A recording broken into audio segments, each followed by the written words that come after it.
Iran ahead of the talks, accusing them of tapping us along. The discussions aim to address ongoing concerns regarding Iran's nuclear program. A suspected migrant boat sinking near a Greek island has resulted in tragedy and rescue. Authorities report finding 2 bodies along with 39 survivors from the vessel. Search and rescue operations were launched immediately following reports of the incident. The Federal Trade Commission's major antitrust trial against Meta began in Washington, D.C. The case examines whether Meta's acquisitions of Instagram and WhatsApp violated competition laws. CEO Mark Zuckerberg has been called to testify in the landmark proceedings. Confusion surrounds the Trump administration's recent tariff actions, particularly concerning electronics imported from China. Simultaneously, President Trump is reportedly considering a pause on separate auto tariffs.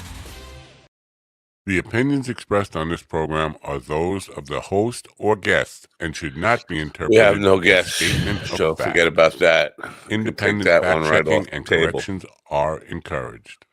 We got a cup of coffee in here, please. Where's our Kim? We got no Kim. Get me a Kim. Get me to the Kim.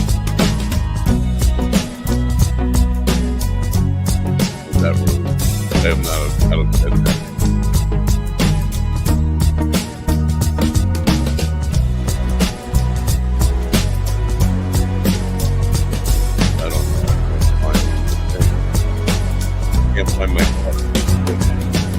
Damn good coffee and hot. Yeah, you're pushing my buttons. My dog is your mind's best friend. Don't push my buttons. What kind of way? I need to shave this thing. My dog is your mind's best friend. Wake up, America. You've got a dog that needs walking. That's right, sunshine. Just put on a big pot of strong coffee and get ready to type your little hate mail with your opinions about kumbaya and flat earth insanity. Stand-up comedy? You want stand-up comedy? Well, we've got sit-down comedy. It's time for Coffee with the Dog. You make me laugh. I see something in there, but I don't know where it is. Oh, it's there.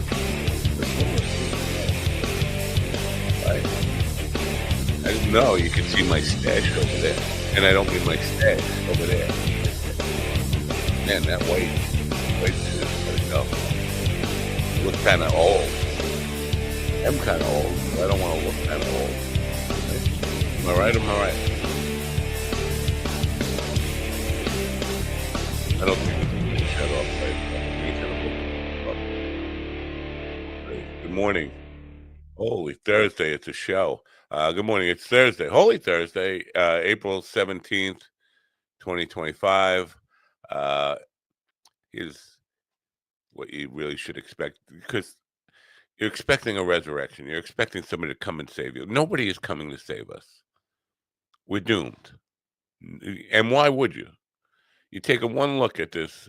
I think with the Fermi paradox, where are all the aliens? They're saying, fuck that. That's where they are.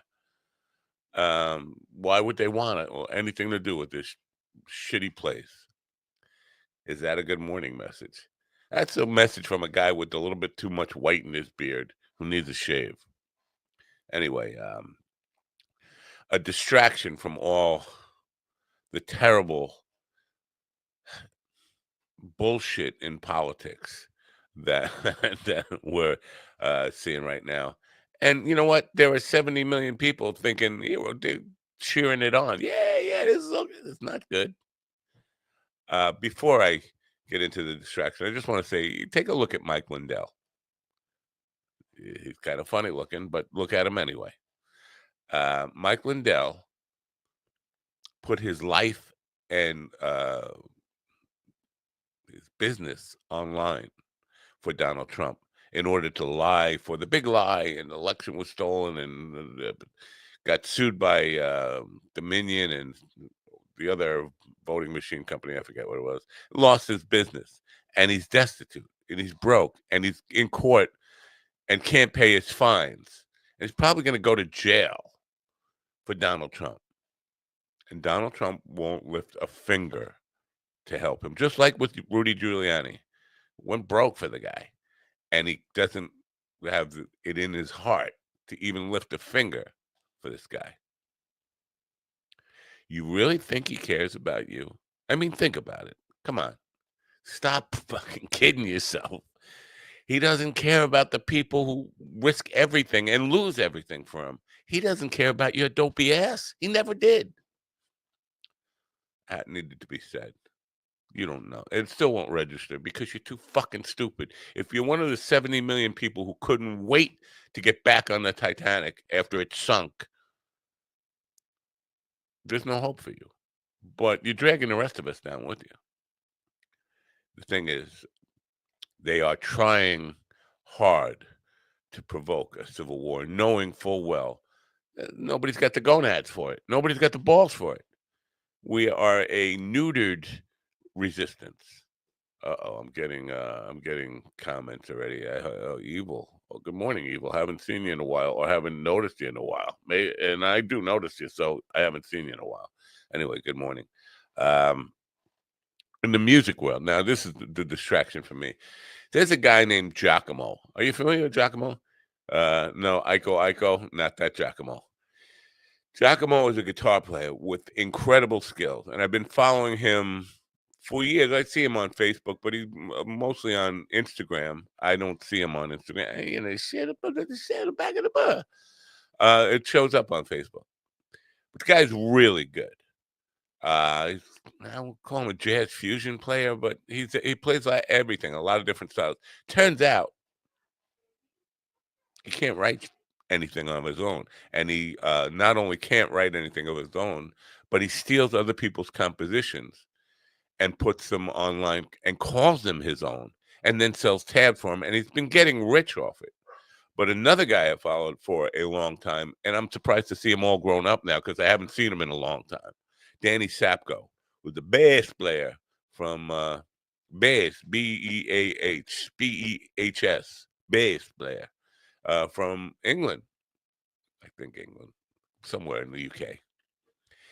Danny's a fucking killer player, but I remember him as a young, like late teenager when Facebook first started seeing his videos there, and the guy was blowing me away. Now he's in his probably 30s, early 30s. That's how long it's been, and I haven't seen him, but he's taken this guy to task. He was the first one to figure out, hey, wait a minute, that sounds familiar, and find the actual owners of the compositions. And there's tons of it. And this guy Giacomo is now being called out all over the place. And there are guitar players who were the guys who wrote. This is all instrumental stuff, by the way. It's not like stuff with lyrics or any of that stuff. He's stealing exact instrumental guitar riffs and calling it his own and selling the tabs for it. And he's got a huge following, and he's making millions. Sometimes he will get 20 million views on something when the guy who wrote it got 60,000 views. And he's not sharing the revenue with anybody. He got called out by it. Now he's having people, guitar companies who found him, saying they make guitars for him if he does a few videos and promotes it. And he's obligated to do like 10 videos for him for a $2,500 guitar. And he does one video, and they don't get any more, and he stops communicating with them. They call him out on it, and he finally gets called out on it, and they say, all right, forget about paying us back. Just donate the money that you made for. He sells the guitar, and after he does one video, they said, donate it to charity. Oh, I will. And then he doesn't. And this is another pattern where he's done this to several different guitar luthiers. His name is Giacomo. Really good guitar player. Now, I mean, incredible, like with super skills, shredder skills. Can play anything. And it just boggles my mind. If you're that good, can't you write your own music? I mean, we're not even talking about lyrics. And if you weren't a really good player, you might not even pick up on the fact that this is just stolen compositions, but stolen compositions is what it is. So it's interesting for me because, first of all, I love Danny Sapko. I never heard Danny Sapko talk before I found the YouTube thread on this stuff last night. Really cool stuff. But Danny Sapko is heavy on the bass. and he's doing some base wars with. I guess he's got a friendly competition that seems like it's a staged animosity online, but it's really interesting for me to watch. But it just boggles my mind because this is an unnecessary crime. This guy Giacomo is a really, really good player, and why he can't write his own material and has hundreds and hundreds of song theft instances online. Just I can't wrap my head around it, and I need more coffee. I'm going to have more coffee, and I'm going to say one more time, at least one more time, maybe 300 more times. I got to get some new commercials, man.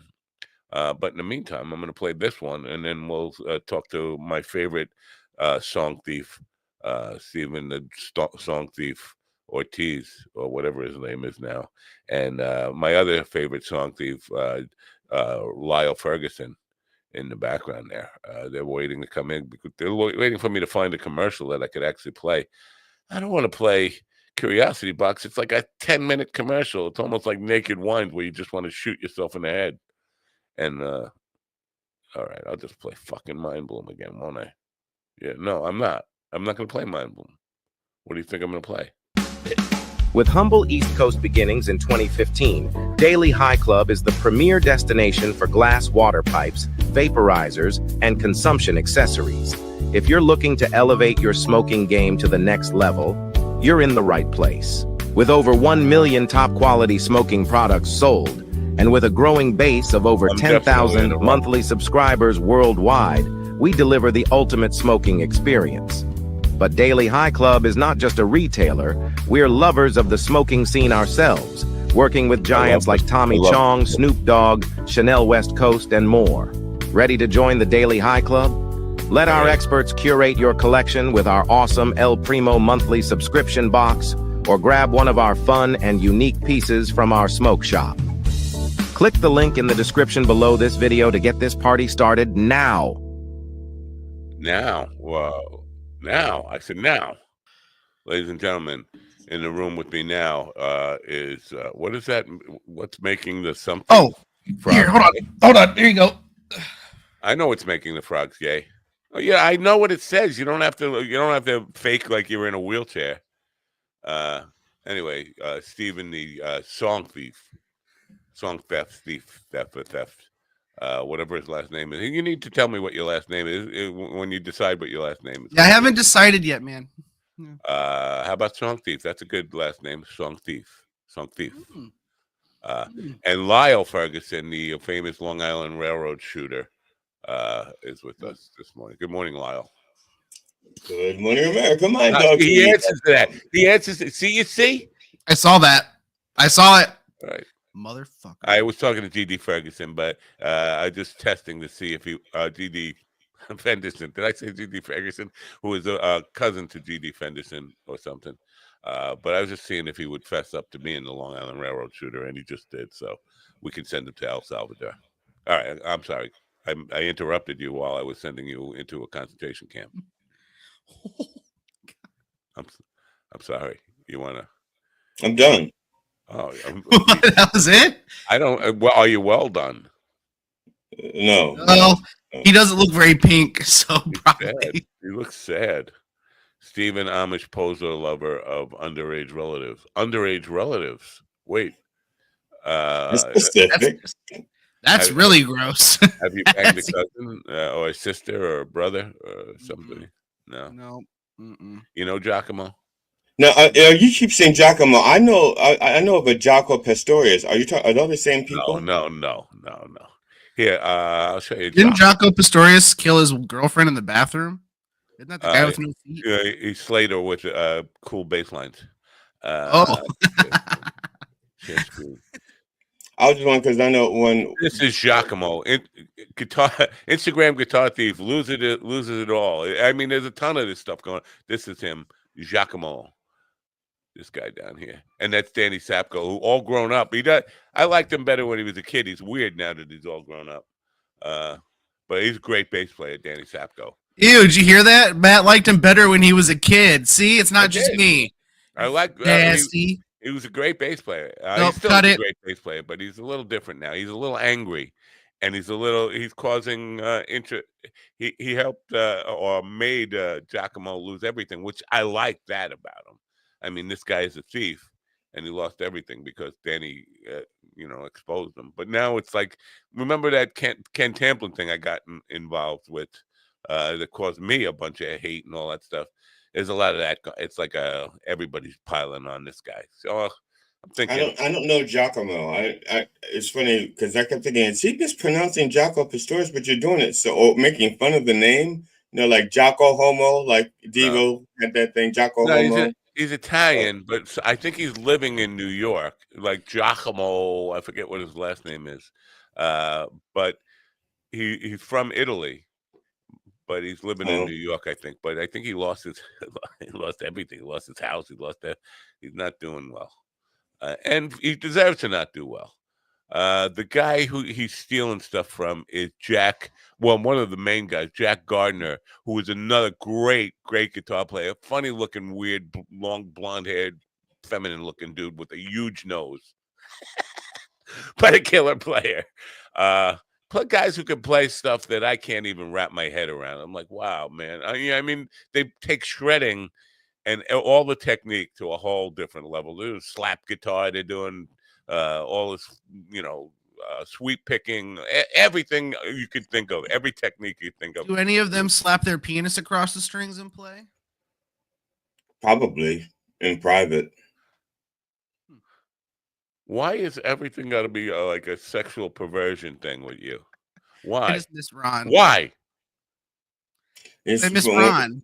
When I was 18, when I was 18, very good year.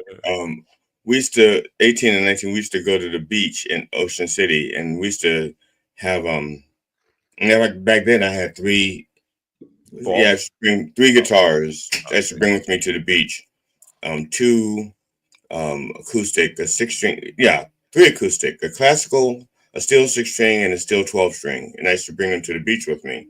And then I'd sit up on the beach, and then other guitarists would show up. And then before you know it, we have like 10 guitarists on the beach, and we're taking requests, And this is where I developed my hatred for Hotel. Yeah. Oh. Can you play Hotel California? We must have played that song too many times that night. See, this is the problem. You can't let all these guitar players come. Get rid of them. You have to murder them. That's what you have to do. Well, so we're out there playing. And so this one guy comes along and he wants to make a request. Not wants to, he does. But okay, he doesn't really want to make a request. He wants to show off, but he doesn't have a guitar with him. So he walks up and he goes, "Anybody know any Jaco Pastorius?" And of course, none of us did. I mean, we all knew who he was, but none of us could pick up an acoustic guitar and just start playing. And the guy goes, "Let me hold your guitar. Go something like this." And he just starts all over the fucking place. And we just took the guitar and says, "Go. Just get the fuck out of here." I can't think of any Jaco Pastorius music that has acoustic guitar on it. Number one, I know. Nope. And I don't think you know what, if you want to show off, if you want to impress the chicks, that's not the thing to do. What the thing to do is to play every rose has its thorn. Something really lame and stupid. I don't think he was trying to impress the girls. I think he was trying to make us look bad. Oh, he's trying to make Steven horny.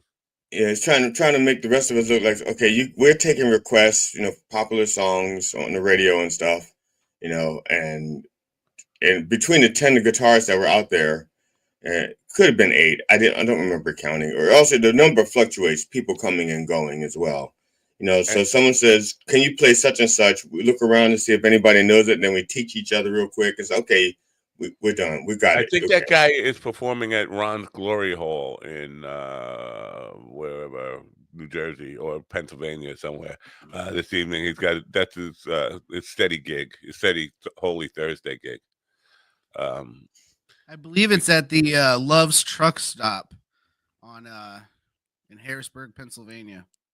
Is that where you go? No, that's where I got the invite to from Ron. So. Oh, You get an invite? It was like a Facebook event. See, I didn't get one. I didn't. It was he invited me to come help clean up.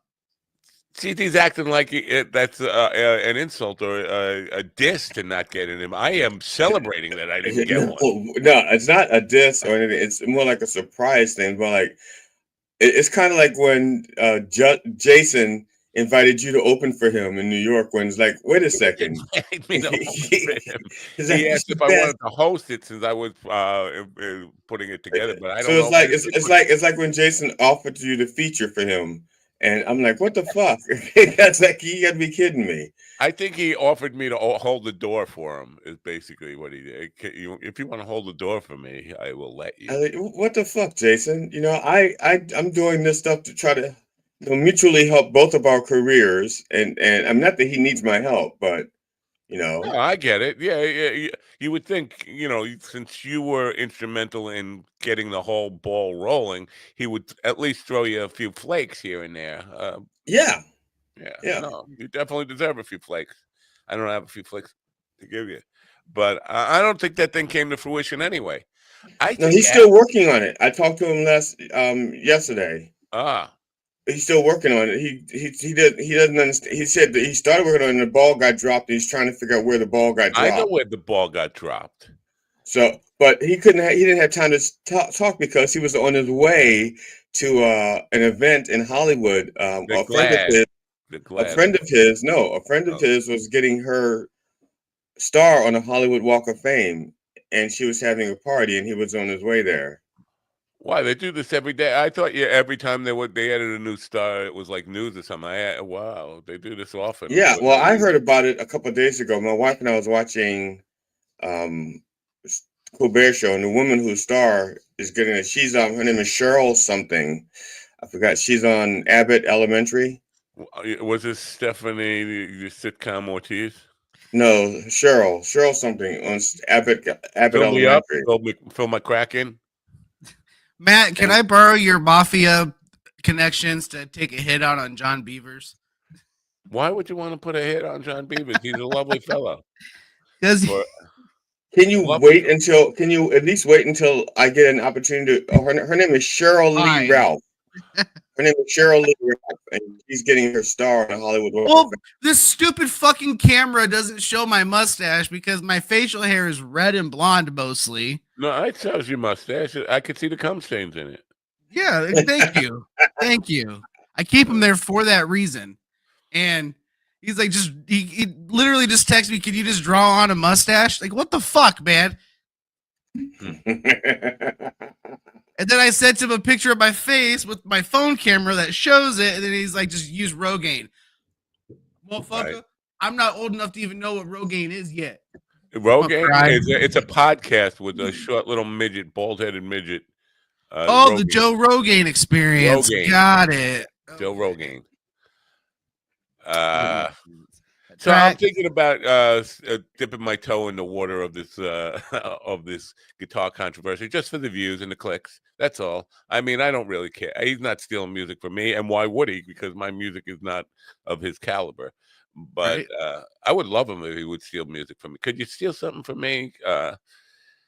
But I think I might just try to generate some more hate and some clicks and some pennies here from YouTube just to call Giacomo out. Giacomo, Giacomo Can we get him on the show?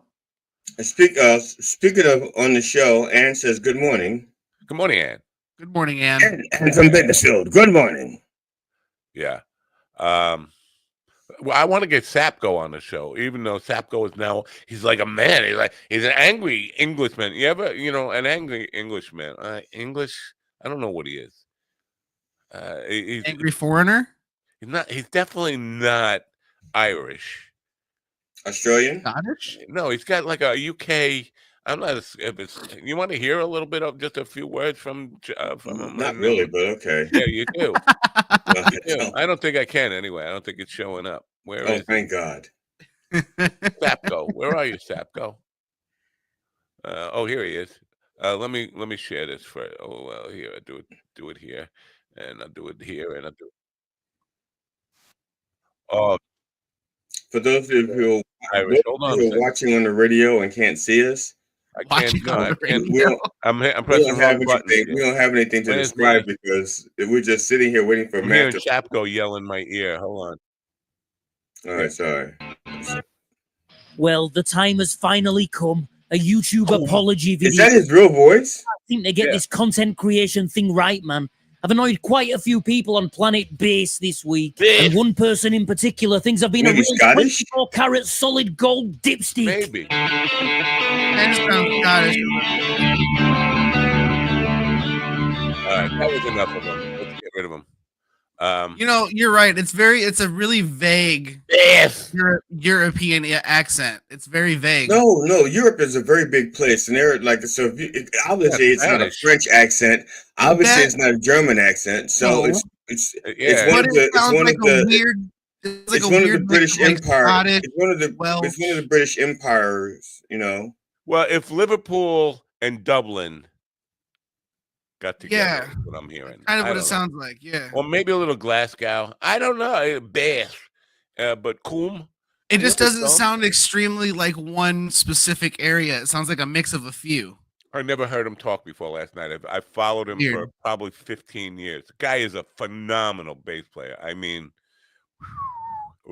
Jocko, forget Jocko. Jocko would look at him, and Jocko would be there with his tongue hanging out. Like, okay. Do you see how dirty my tongue is? You want to know? No, I don't actually focus on your tongue when you stick it out like that. No, nope. Now, is he? Because I know when I was growing up, the bass player extraordinaire that everyone, the bass player that everybody talked about was Stanley Clark. Stanley Clark. And I don't know if they're like the same type, the same caliber, not caliber, but the same.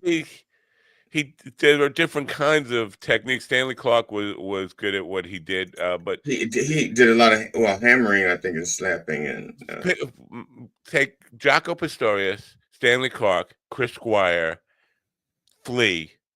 I'm just thinking of all of these and all their special little gifts that they have and things they do. Geddy Lee, all in one person. That's what he. And Eddie Van Halen with the tapping stuff, doing the tapping on the bass. Everything you could think of, every ball of wax, a bag of tricks that you could think of in an instrument like that, he throws them all, and it's amazing. It's just wow.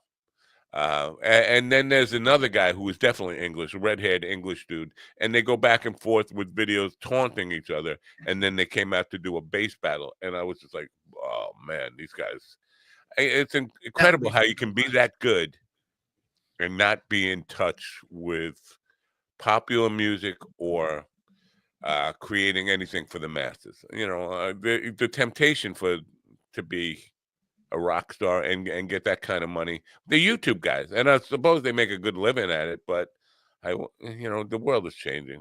Also, boomers, we don't know. Play Boomer Corner. I'm out. Yeah, and I never got to be good enough to be of that caliber where people either want to steal from me.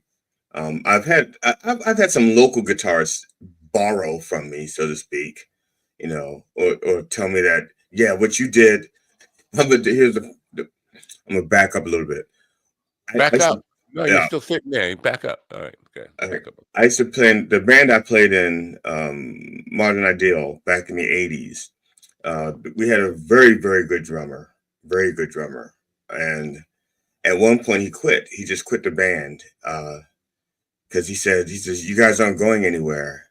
And he said, because first of all, he couldn't write. He was a very good drummer, but he couldn't write any music, and he was upset over the fact that myself and the bass player could write. We were like writing new songs on a regular basis, every week or two. And then we would hash them out and see what could be made into like really, really good stuff. And the keyboard player was also a very good, very competent composer. And so when the drummer quit, he looks at the bass player and he goes, Phil, you're a phenomenal bass player. He goes, and Phil was classically trained. As a matter of fact, Phil has a Grammy. Because you're a really good bass player, really good songwriter.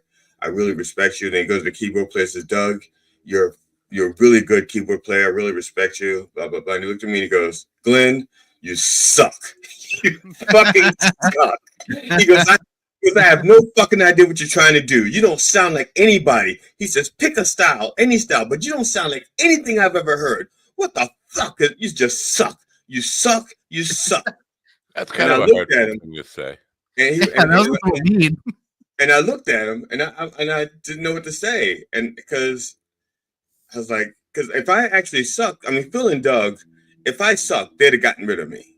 You know, they would, and they also they don't hold back. You know, if I made a mistake, they say, "Look, asshole, you know, get your fucking, you know, they, you know," and Test, huh? the asshole test, is that part of it? Like, No, I already back then I was an asshole.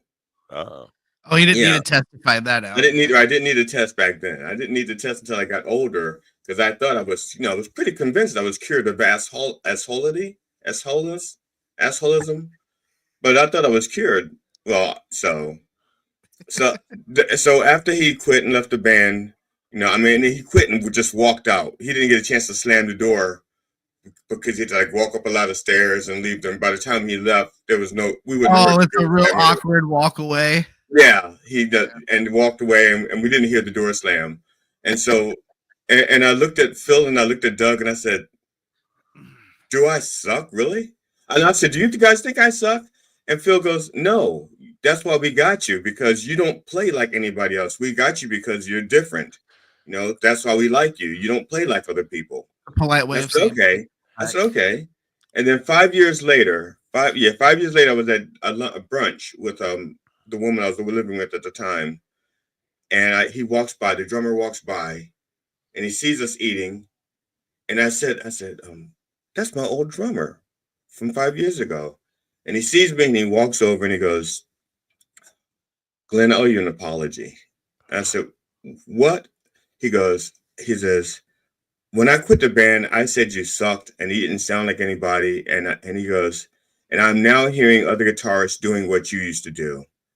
And I just realized that you actually just were doing things that people weren't trying yet. And I apologize. You didn't suck. You were actually more of a pioneer. And I'm sorry." And I was like, Lewis and Clark. "Yeah." I was like the Black Lewis and Clark of guitar back then. Just a good old fashioned Magellan over here. And so, and if I didn't have And if I didn't have a witness to that moment, it would have been like, so I tried not to act like, you know, because that was like a big thing. It meant something, but I didn't want to like blow it up and go like, "Holy shit." So I was like, agree, Slaptail. Absolutely.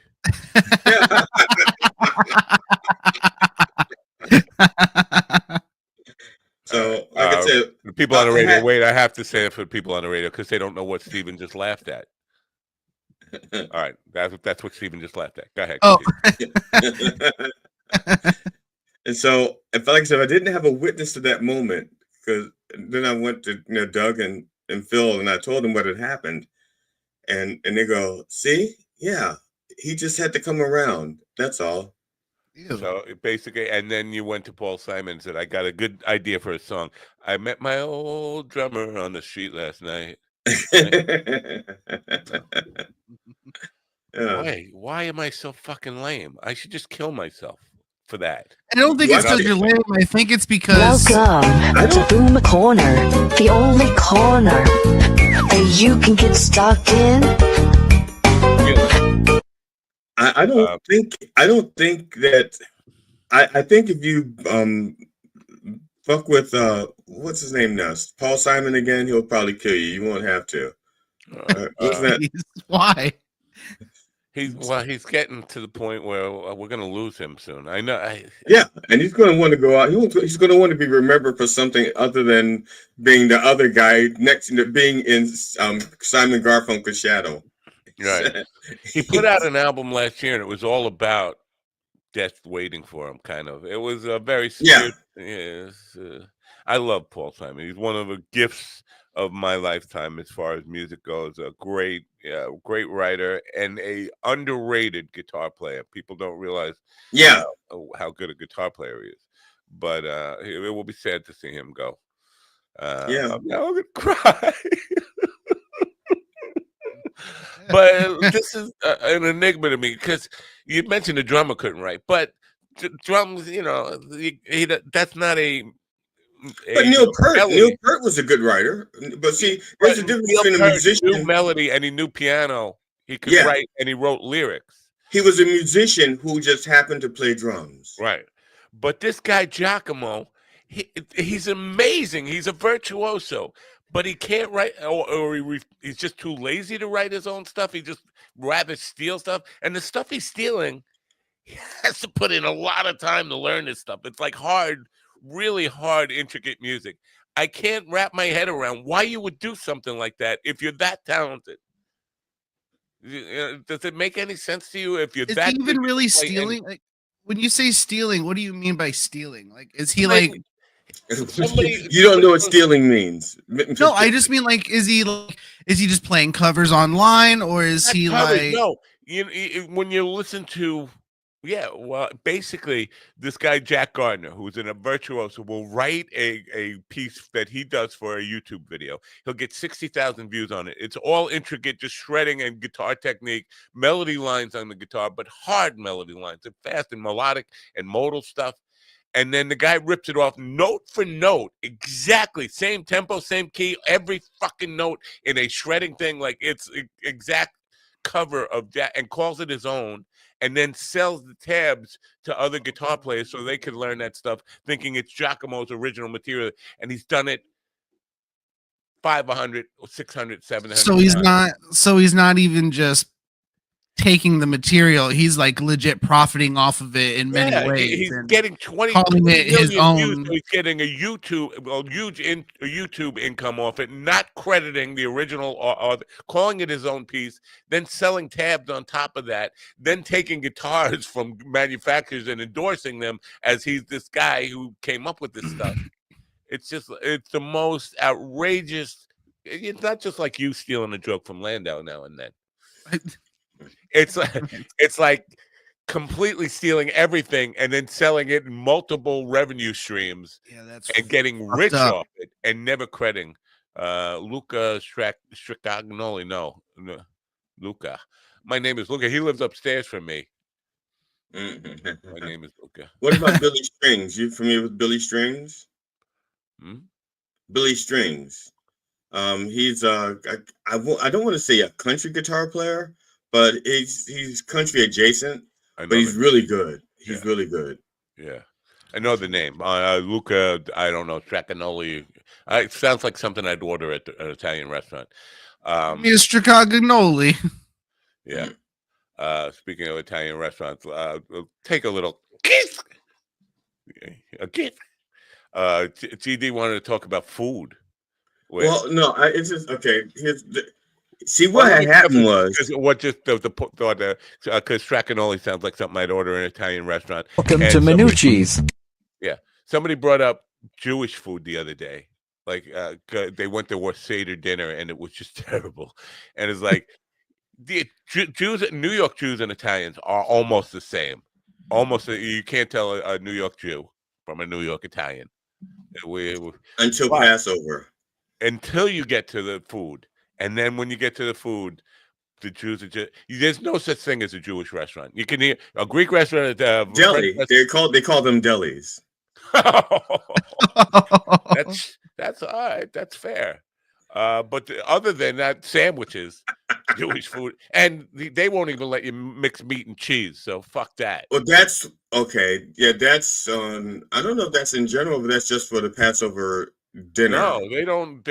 The observant Jews, Orthodox Jews will not mix the dairy and the yeah. So when it comes to food, whoa, we just lost Steven. He went out to the deli.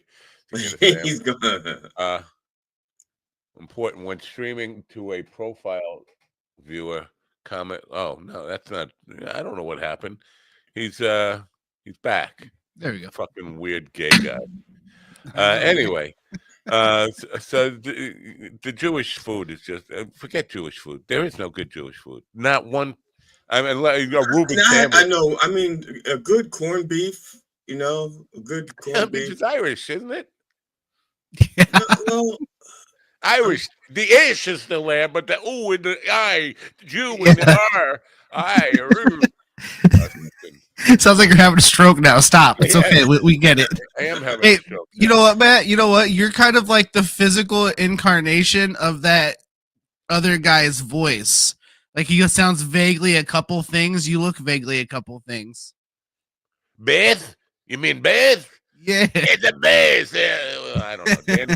I didn't think Danny Sapkowski, because I knew him as a kid, and he was like a phenomenal prodigy playing bass. And I was like, look at this fucking kid. And now all of a sudden he's a man, and I never expected that voice to come out. Like, bass, but he's a terrible bass. I thought he was fucking American, first of all. It would shock me that he had that that drunken pub sound in his voice. I just had a pint, man. Whatever. Yesterday my wife got her hair done, and while she was getting her hair done, she sent me a text. And in the text, she asked me. She goes something like, "Did your family ever serve crackers and gravy for Easter?" And I responded back, "No, we could afford real food." Wait, I think she meant, did you have any white people over there that they gave gravy to? Well, no. And my wife sent back another next text that said, "Stop joking." Apparently, a woman at the person who does her hair, one of the things they serve at their Sunday Easter dinner every year is gravy served over crackers. And it's either saltines or oyster crackers with gravy, like in a bowl. Like that's the dish. That's this, yeah. And so, and Steven's making that face like, you don't want using saltines and oyster crackers. Everybody knows it should be club crackers. Steven's got that face. No, I just graham crackers. Graham crackers or gravy. Yeah. So, I put crackers like in soup and chili. Yeah, not fucking gravy because I don't eat gravy straight. Soup. Gravy is soup. It's just. I guess it could technically be a soup, but it's. I mean, I almost feel like it's a condiment. Well, does what? Do you stick your dick in it? Or no, Jesus Christ. I've thought about it, but no. I know you did. And so, that's what my wife asked me. Well, what because my wife and I, we don't celebrate holidays like that, right? And so she asked me, what did we serve for Easter when I was a kid? What did my mother serve? And my mother served like lamb with mint jelly, which I hated lamb and I hated mint jelly. Yeah. No, I'm not eating that. I won't eat that stuff ever. I'll eat lamb all day, but I won't touch mint jelly. But I think the question you sent in the text message was, what was the weirdest thing you were ever served at somebody else? What was the weirdest thing you ever served? And this is I had a Jewish girlfriend and everything. So I don't know what anything was called, but they put out a plate of stuff, and all of it was just like, can we just throw this out and order Italian? I didn't understand and I don't know what any of it was called. It was just all really bad. It smelled bad. It looked bad. Anything that got close to my mouth, I could taste it was not good to eat. How do Jewish people get fat? It's impossible. How do you get fat? I think they sneak off. They sneak off because they sneak off to get good food, and they do it in the quiet. It's like, oh, this pasta, oh my God, this ravioli, We're gonna go for a meditative walk and go through McDonald's. Yeah, and because they're sitting and hiding like this and eating the good stuff, that's when they start to balloon up because they're doing it in quiet and secret. I would rather eat Oklahoma pizza than Jewish food. How about that? That's disrespectful. They have pizza in Oklahoma?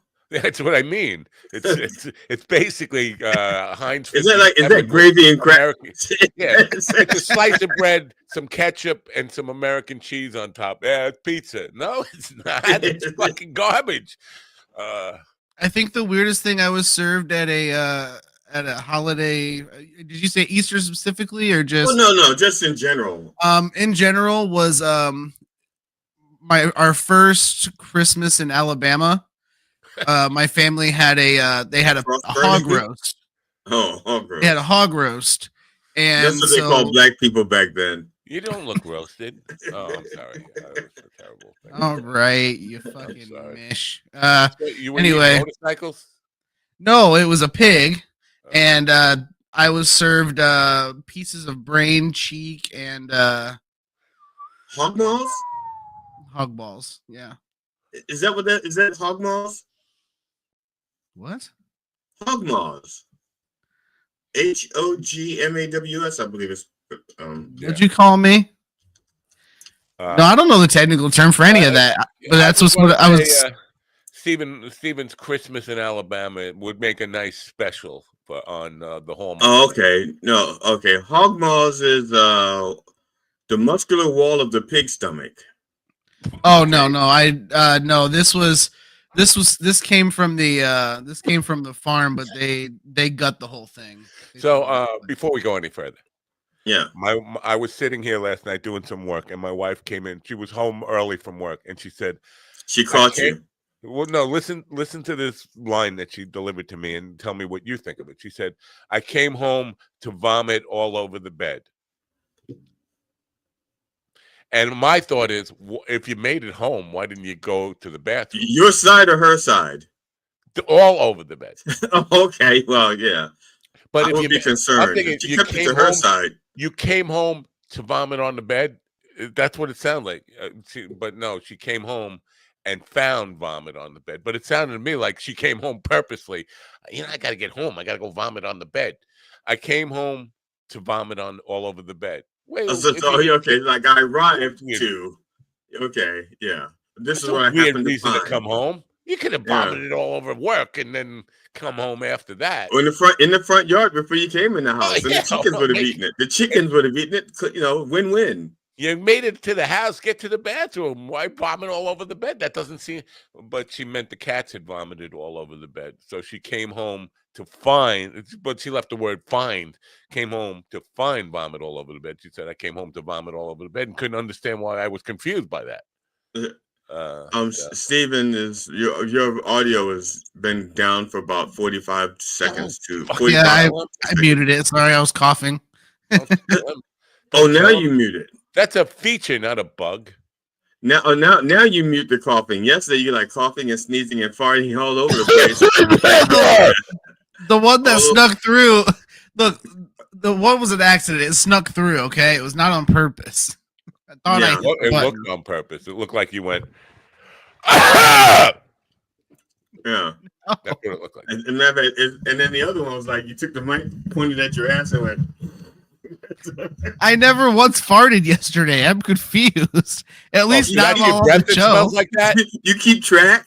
I mean, I don't keep track, but I know it didn't happen while I was on the show. Because I don't keep track. I couldn't tell you which days I farted and which days I didn't. I think it was Wednesday at 4:00, 4:07 p.m. I don't have a fart chart. I'm not keeping a fart chart, so I know what's. It's an Apple Watch feature. Okay, every time you fart, it registers it. You're not supposed to keep your watch near your ass.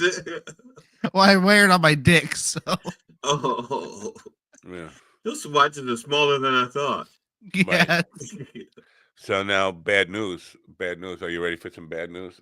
Like there's ever any news that's not bad news. Did Myrtle survive? Myrtle the turtle. You know what? I forgot. GD had like a tortoise in tortoise and the rabbit when we were talking about turtles. Tortoise and turtles are kind of.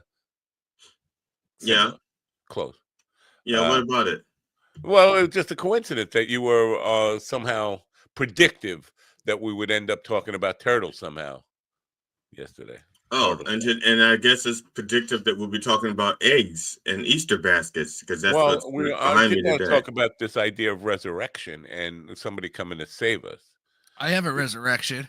Because you do have a resurrection? Yeah, I'm risen right now.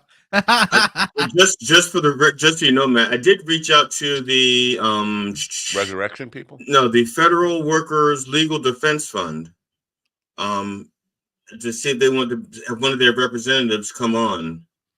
They have a network of about 1,000 attorneys, and they're they're basically working with the federal workers that have been displaced or fired and striking it back against the Trump administration.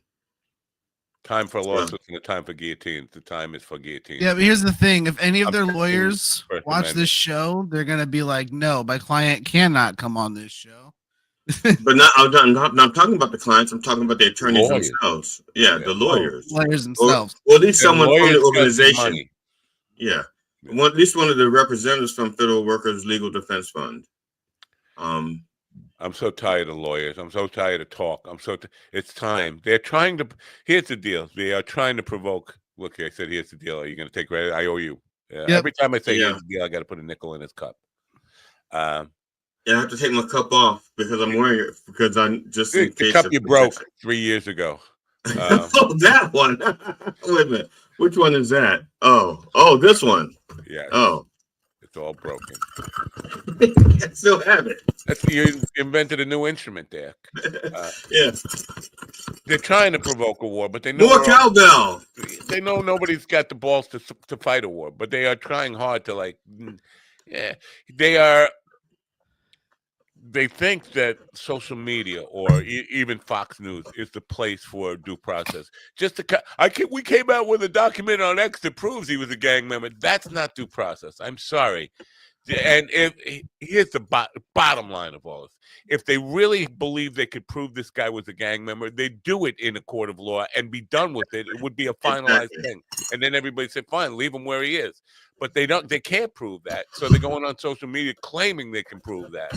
Right. Due process is not a social media but the judge is saying that. The judge is saying that to them. It's like these they're not bringing anything to court. They're just saying everything in the public, and it doesn't mean a damn thing to them. Yeah. But it does mean a lot to the 70 million idiots who got back on the Titanic thinking it was going to be a better trip this time. It's just like you can't convince these people. Again, if you show them how they've treated people who were very loyal to them and put everything on the line for them and don't give a fucking damn when it all goes to shit. Here's the other thing that they don't pay attention to, especially the people that are lawyers that are coming to Trump's rescue. Like Pam Bondi and these people. 18 of Trump's former attorneys are in trouble with the American Bar Association. Yeah. 14 have been disciplined, removed, or fined, or disciplined, or temporarily can't practice law. 4 are still having decisions against them right now, still being judged. 4. That's 8. Yeah, 18 of his former attorneys are in trouble with the American Bar Association. Oh my God! You would think that any attorney would say, I am not getting on that. What the fuck is wrong with me? No shit. And then they know. And then they know that they're doing wrong. His best friend of like 30 years, Rudy, went broke and whatever, disbarred or whatever, all that, he lost everything. And Trump didn't lift a finger to help him. This is what I want people to take notice of. I don't give a fuck about Rudy. I don't give a fuck about Mike Lindell. People who are trailer park losers who think, well, he cares about me. Really? He cares about his best friend lost everything and he didn't lift a pinky when he could have just bailed him out. And even Peter Navarro, Trump did not pardon. Peter Navarro did his time. And now Peter Navarro is in the Trump administration. But Peter Navarro went to jail for Trump. Steve Bannon went to jail for Trump. And they're still loyal to him. But the loyalty only goes one way. And Michael Cohen was sent to jail for Trump. He didn't go to jail for Trump. Well, he was sent to jail in lieu of Trump. At least Cohen has the sense to say, you know what, this guy's fucking me over. I'm going to turn against him. Yeah, but I'm just saying he was sent to jail in lieu of Trump. Trump should have gone. Yeah. As well as Michael Cohen. Right. Kind of like Mikey. Oh, I'm sorry. Mikey sent his brother to jail in this place. I want to say his mentally challenged brother went to jail. Oh, well, that's okay then. I mean, is it? Well, what kind of mental disorder did the brother have? Hold on, He's stupid. Oh well, I don't want to say the R word because he's not quite there. He's stupid. Okay, so if he's just stupid Is it really that bad of a thing to have Very a stupid person off the streets? He's very stupid. But yeah, but it's your brother going to No, jail it's pretty for your fucked up. crime. Yeah. Well, No, I look. My brother. Well, actually, my brother was not stupid. My brother actually was very smart. The problem was when he was younger, he had they thought that he was slow, but he actually had a hearing problem. He literally had so much wax built around his eardrums that he wasn't hearing most of the stuff. And nobody picked it up when he was a baby. They didn't pick it up when he was an adolescent. And he goes to school and he's like falling behind. They didn't pick it up, figure it out until he was like in the third grade. And he goes for a checkup and they clean his ears out. And he goes outside and they find all this, packed caked wax around his eardrums. He goes outside. The streets are so loud to him now that he's crying because he can't stand to hear it. That's how loud it is. And my mother felt so bad that nobody picked it up. And that was why he was behind, that he became, he was already her favorite. But now she wanted me to not be to show him up. Well, I have the opposite story. My next door neighbor, who was my best friend, they thought he was deaf for the first 2 years of his life because he wasn't even attempting to talk. Turns out he was just stupid. So we're actually the reverse of Ralph. It's the anti-Ralph. He's the anti-Ralph. Now coming back to the anti-Ralph, this resurrection here, because I wanted to bring this up yesterday. You guys stopped me in the middle of a Willie rant. I was going to go on a Willie rant. Because I put out a shirt that said, "Nobody's coming to save us, but be somebody who's worth saving anyway." And Willie took major offense to that. And this was after he was off the program. And he was pointing it out. "Oh, everybody's worth saving. Oh, there's so much negativity from this fucking guy." And I wanted to point out, I don't know if you were all here when he brought up this subject. This is a guy who went to jail for 10 years. Or I think he was sentenced for 18 years, did 10 years. For robbing a flower shop. So obviously the elevator doesn't even go past the basement in this fucking guy. But he told of a story where he was in prison and God and Satan had a war over him. And this was not a dream. Right. And Satan was gonna take him, and God stepped in and said, "No, not this one." So that proves that he believes that in the idea that everybody isn't worth saving. Not this one. You could take one of the other ones. They're not worth saving, but this guy is. And that, first of all, it's delusional grandeur to think that you're worth saving. Not the flower shop thief. We need it. If I remember correctly in the Bible, isn't old boy tested by losing everything to see if he'll still choose God? Job. Yeah, Job. God doesn't fight for people. He wants people to fight for him. Yeah, but it just proves that his concept of everybody's worth saving. No, you think you were the only one. So, bring that up. Pretty narcissistic. Yeah, totally narcissistic and delusional. And but also it's the fact that he believed that God and Satan were there in a jail cell fighting for him, over him, is pretty fucking there's kids dying in Israel, but hey, Willie needs me for 20 minutes. I'll be there. Right. So here we are, resurrection, the Holy Week, and you can see even if Jesus planned on coming back, he'd take one look and say, "Why? There was nobody worth coming back and getting on a cross again for." I did all I could. I told you what to do, and you fucked it up. I feel like if Jesus is real, he's trying to talk his dad into flooding the world again. Can we just restart again? This is bad. Asteroid that thing. I don't know. Maybe I'm just a downer. So, Resurrection Sunday. Yeah. Well, what the hell are you really waiting on? What the hell are you waiting on? You're done. Take a look around. This humanity is finished, complete, done, and that's my message for today. I shouldn't. You can see I probably don't deserve a church or a pulpit, right? You get it? No, I think you deserve to have your Deserving. voice and heard. Nobody really deserves a church or a pulpit. That's not, It's so negative, man. It's fucking hear him. Hey, you know what? Everybody deserves a pulpit. I'm sorry. It's time to play the news. My inner Willie. I got bad news. I got really bad news. Like on top of all that, Jesus isn't coming back, and all worse news than that. Remember that job that I kind of didn't want? Because it was so much money. They came back to me. I have to go today. I have to end a little early today because they want me to come and just talk about. How about if we just freelance and just send money your way and and let me work from home and freelance? And how do I can't say no anymore, basically. they fucking got me by the gonads. I can't say no. So I'm going to have to work. You see my dilemma here? I don't want to work. I just want to bang on the drum all day. Well, what don't you understand? Why I don't want to work? You have to work. Oh, I have to? Because they're making me an offer I can't refuse. We're going to give you a boatload of money and you stay home and do it from home and you don't have to deal with any rotten people. How do I fucking say no to that? How?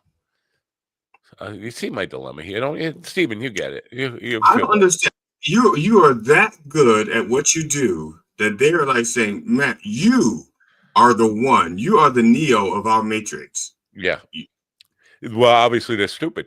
But so they're in a jail cell fighting over you, and the internet is trying to say, I'm taking you, and they're saying, no, not this one. I don't think that's what's happening. That's what I got from it. Back to you, Matt. Basically, they're saying we offered you this really good job.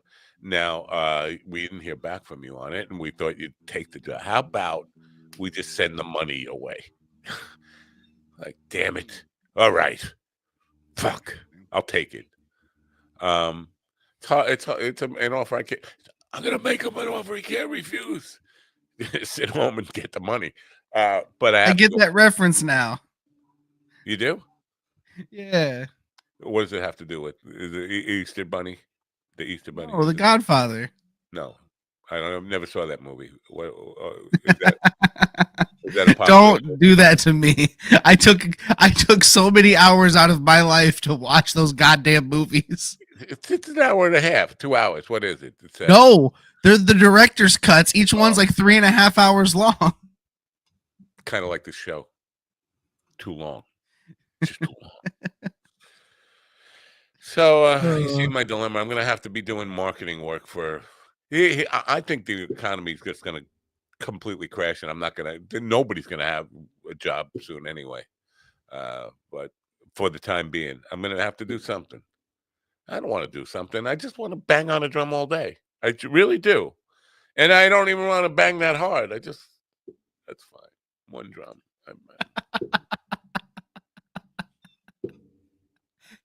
So, yeah, but I'm depressed by it because I just want to just lie around on the beach and smoke weed until I die. Is that asking too much? Do you think I'm being? I mean, you could sell everything in that room you're in probably, and go to Florida and die on the beach. No, or go to Cancun or Bora Bora or something. I got misled by somebody who wanted to buy the electronic drum set. Oh, I want to buy. Can we use it? Yeah, sure, you can use it. Before I put it on Marketplace to sell it. Oh, well, I'll buy it. And then after they used it, they brought it back home and said, hey, we don't want to buy it. But it was great using it. Thank you very much. So selling stuff is a pain in the ass too. You got to have strangers come to your house, haggle. I don't want to haggle. Yeah. And I'm weak on the haggling part. How about I give you $3? I'll take it. I'm too quick to say yes. I don't haggle. So fuck that. But even if I sold everything I have, I still couldn't just go to the beach and just smoke weed and die on. There's somebody would be saying, you got to work. You got to work. Yeah. When I was 18 years old, a drummer told me the key to life every day you got to get, and he didn't have Danny Sapp goes, come on, Beth. He just had this, every day you got to get up, get in your truck, and go to work. So that's what you got to do until you die. Okay. I know. I don't have a truck. No. Reminds me of when I moved to Santa Mauritius.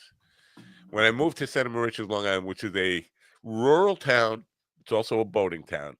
Driving down this long road, I see a tractor mower, and I got this huge piece of property now, and I'm going to be like, well, that would be it's for sale on the side of the road, but it's like 3 miles up the road from my house.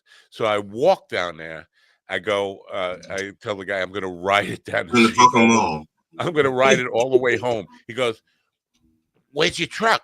I was like, I don't have a truck. You don't got a truck. Like, nobody ever moved to Santa Mauritius who didn't have a truck before. Like, what kind of person are you who doesn't have a truck? I don't have a truck. He said, well, how do you tow your boat? I don't have a boat. You don't have a boat? Like, you got no truck, you got no boat? What kind of fucking loser are you? You don't come to Santa Mauritius if you don't have a truck and a boat. So that's what I feel like. I'm that guy again. I don't have a truck or a boat. Does that make any sense at all? No. Do you got a truck? I fucking wish. Do you have a boat? No. I have a gravy boat. And I have a wheelchair.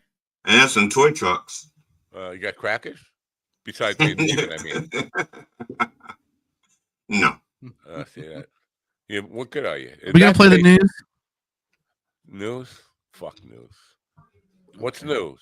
By the way, he keeps saying, what does he say? Iran? It's not Iran, right? It's Christine, Iran? Christine Bamanucci, what's that? Christina Amanpour? Yeah, she said Iran, right? It's Iran, not Yeah, Iran. she said, they say Iran and Iraqi. Yeah, I think it's Iran, not Iran. I think he said, because he's news. If you listen to the news, we'll listen to the news. I bet you he says Iran.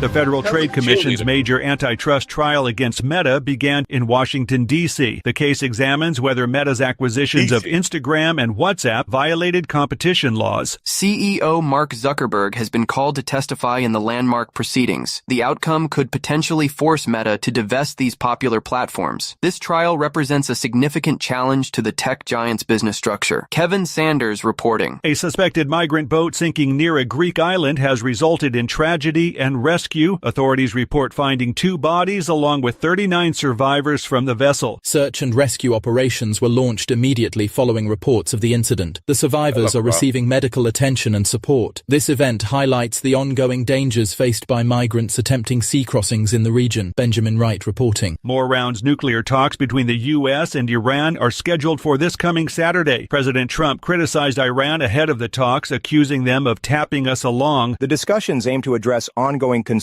regarding Iran's nuclear program. Tensions remain high as both sides navigate complex diplomatic territory. International observers are watching closely for any signs of progress or further escalation. Jim Kender reporting. This is the latest news headlines.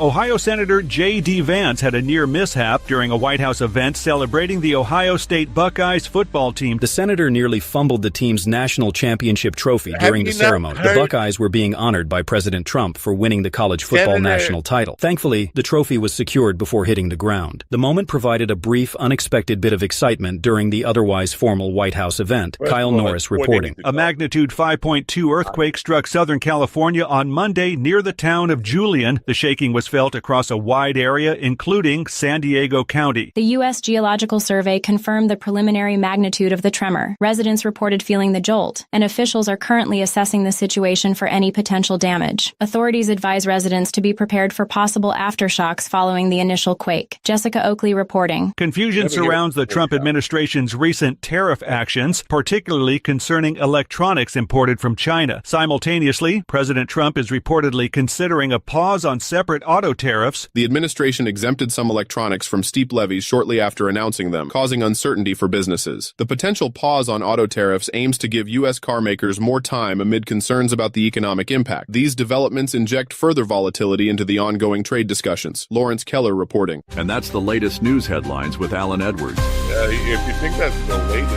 news headline, I got an Alan Edwards. He didn't say Iran. Delete background music, whatever. Senator J.D. Vance. Where the fuck did the AI? Did they not know he's vice president? I think it's kind of how should I put it? No, they don't know. Stupid. Yeah. Well, it almost seems like they use AI to write it, and then they're just reading it. And they AI and Wikipedia didn't say. I don't know, but they did say Iran. The main guy said Iran, and then when it switched to the other guy, he said Iran. Iran Kane. Yeah. Here's my thought on why the deep state, if it did exist, which it doesn't, why they have not assassinated anybody yet. It's because they are waiting for the midterms to try, and hopefully that the midterms will give them a way to result in regime change. Because if they weren't going to start doing assassinations now, they'd have to do like 5 assassinations before you get to a Democrat, right? Right, exactly. That's why you have to wait. That's why you have to wait until Hakeem Jeffries is next, third in line. Wow. I don't know if that's going to happen. And you know what? I don't know if the election won't be rigged. You know, you look at the century. Republicans have done a lot of rigging. I mean, oh yeah. From Bush, both times with Bush, whether it was Florida or Ohio, 2016 and 2024. The only one I think that wasn't rigged was the one they claimed was rigged. Well, Obama's weren't rigged. But so you know, I don't know there's a way out of this thing. And I don't think the midterms are gonna be what we would expect them to be, because it seems that a lot of people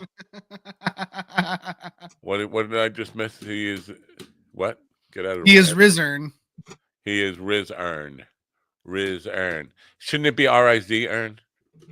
That's the way I was going to spell it at first, and I decided that would really confuse people. Yeah, it wouldn't confuse I've already me, made that joke anyway. because I'm unconfusable. Well, I'm confused about that. Riz. Riz. I don't know. I don't think the midterms are gonna. I don't think there's ever gonna be a fair election again. I think we're fucked. I really do. And might be the start of a dictatorship, for sure. Now you sound like the end of Casablanca. This could be the beginning of a beautiful dictatorship. Yeah, that's Casablanca, right? And what's Casablanca? It's a house. I know what that is. I'm just kidding. A house that is white. Casa. I see what you did there. Yeah, it's like the one at 1600 Pennsylvania. Sorry, when as I'm divorcing the Puerto Rican woman, I'm slowly deleting the Spanish out of my brain. Why? You know you have the hots for Latino women anyway. Nope, I've given up on brown women. You're eliminating every race one woman at a time. I have to try Asian now. I'll be honest with you. Dying in a El Salvadorian concentration camp, at least it's warm. True. Well, we don't know if it's warm. They could pump in air conditioning, or it could be way too hot if they don't want to spend the money on air conditioning. And you know, remember the tent prisons in Texas? Yeah. You know, they had people complaining like the prisoners are out in the heat in a tent at 101 degrees. They're like, it's prison. They're not supposed to be comfortable.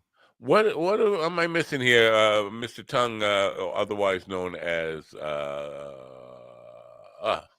No way, man. We still have the incest and cannibalism stage to hit. What before we hit full dictatorship? Oh, I thought he meant open mics.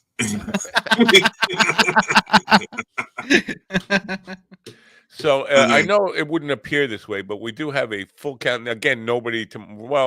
Ron Kane will be back tomorrow for a little bit, right? For at least for a little while there. But we do from starting Monday, I guess. We have a full calendar for the next 2 months of people. Some of them, a lot of them call themselves comedians. Some new authors, some musicians. I want to get Danny Sapko on because we can talk about Beth. Yeah, come on, man. We gotta play Beth.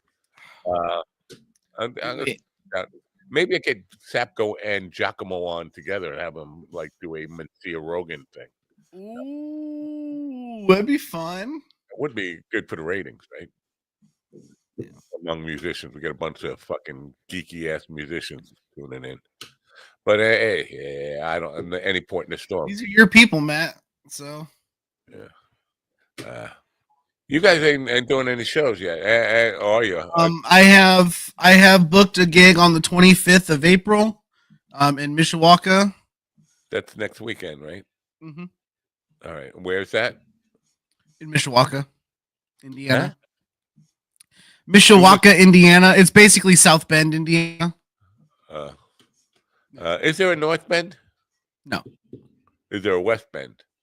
No. An East Bend? No. So why do you even have the South in there? It's where the St. Joe River kind of bends and starts going. Yeah, but it's called Bend. You don't need South. What's South? I didn't choose this, Matt. This happened when you were a kid, not me. I'm just saying it doesn't make any sense to say South if there is no North. I agree. All right. Yeah, so that's next weekend. Go see. Flyers coming soon. It's a really cool concept show. It's basically winner gets $100, but it's an elimination style show. You go up to 10 minutes long, and the goal is to not get a foam tomato thrown at you from the audience. Oh, tomatoes fucking hurt. I don't know if you've ever been hit with a tomato. I've been hit with a real tomato, and I'm really glad these are foam tomatoes. Yeah. Just get in your damn truck and go to work. I know. Every day you got to get in your truck and go to work. Every day I get up and I go to work. I just don't have a truck yet. Oh, Steven, speaking of going to work, did you get I sent you a link to a Threads thing. Did you get it? Where'd you send it to me on? Threads? I sent it to you somewhere. Oh, you? Probably a text I to didn't you. get nothing. I didn't. No, it was specifically for Steven because his episode when he recorded Done Way Past Funny is now on Spark TV. What the fuck is this? Here's a new scam I want to let people know about. Oh, I got it right here. Yep. Oh, you did? Whoa. The new scam is yesterday I got an email from me. You're scamming yourself? Yeah, it does look that way. If I could find it. It comes from Matthew Napo, which sounds like me. And then I look at the email address, and it's my email address. And then it says it's the IRS. There is a mistake on my filing. Click this link to view your mistakes on your filing. And I did not click it, of course. I'm not that stupid. I am stupid, but not that stupid. But I did look at the URL. The URL is Amazon Web Services. Like, wait a minute. The IRS is... You're trying to tell me the IRS is posing at me. Somehow they got the mail server to recognize it, the from address as my own address. And the link is to Amazon Web Services. You're keeping people's tax data on Amazon Web Services. Well, because Bezos, he doesn't have big balls. He has another guy called Big Tumor, and he's doing the work. And Big Tumor is not as smart as Big Balls. Right. So yeah. So, but so this is a scam. If you see an email coming from yourself claiming to be the IRS, it's a scam. Don't click on it. Don't even, because I know that Amazon Web Services thing, that's a malicious script that's just going to give them access to all my information. And then, so don't click on it. That's what I'm telling people. If you see something from yourself to yourself that claims to be from the IRS, don't click on the link. Just don't do it. Yeah. So that's it. That's the show for you, folks. Have a great day. Bye for now. What else do we got here? I'm getting all this.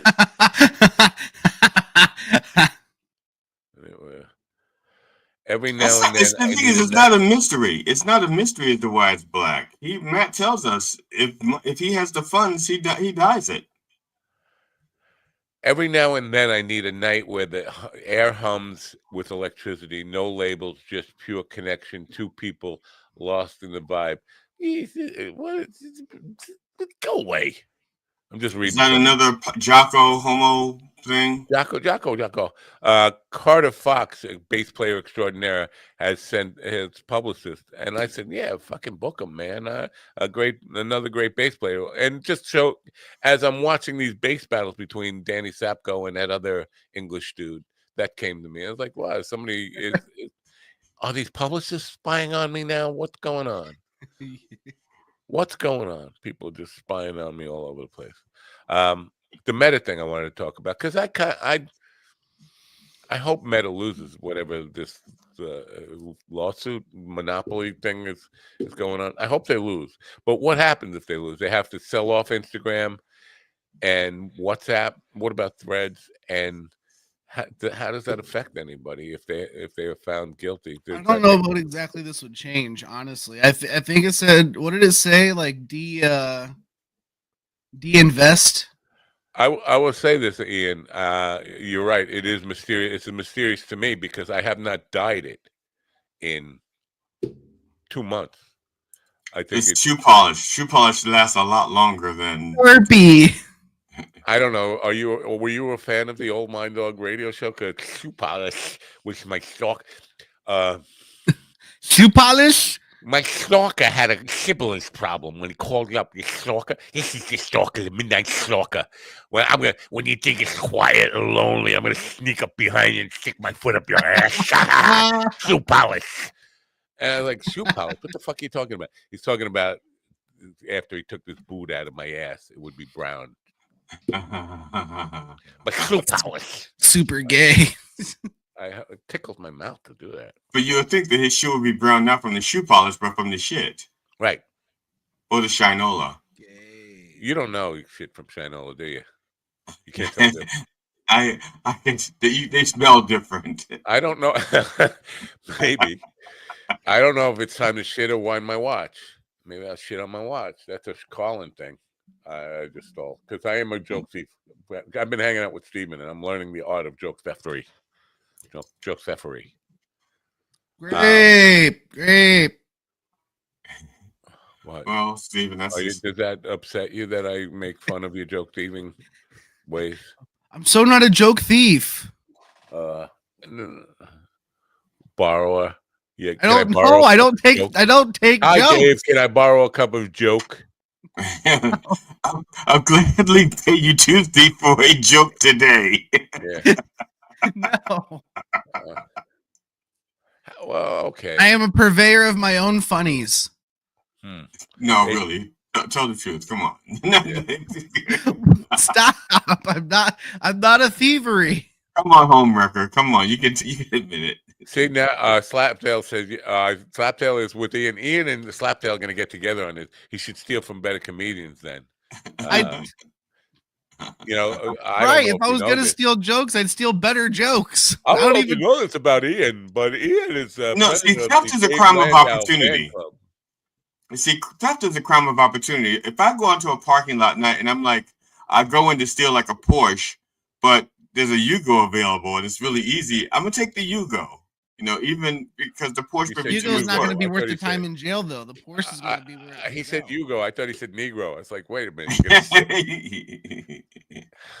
Well, actually, stealing Negroes is not a crime. It's selling them that's the crime. I think it was I would have been. No, I'm pretty sure stealing them is a crime too. That's kidnapping. Well, it's not a crime. Well, if you would be technical, it's not. But they're not a complete person.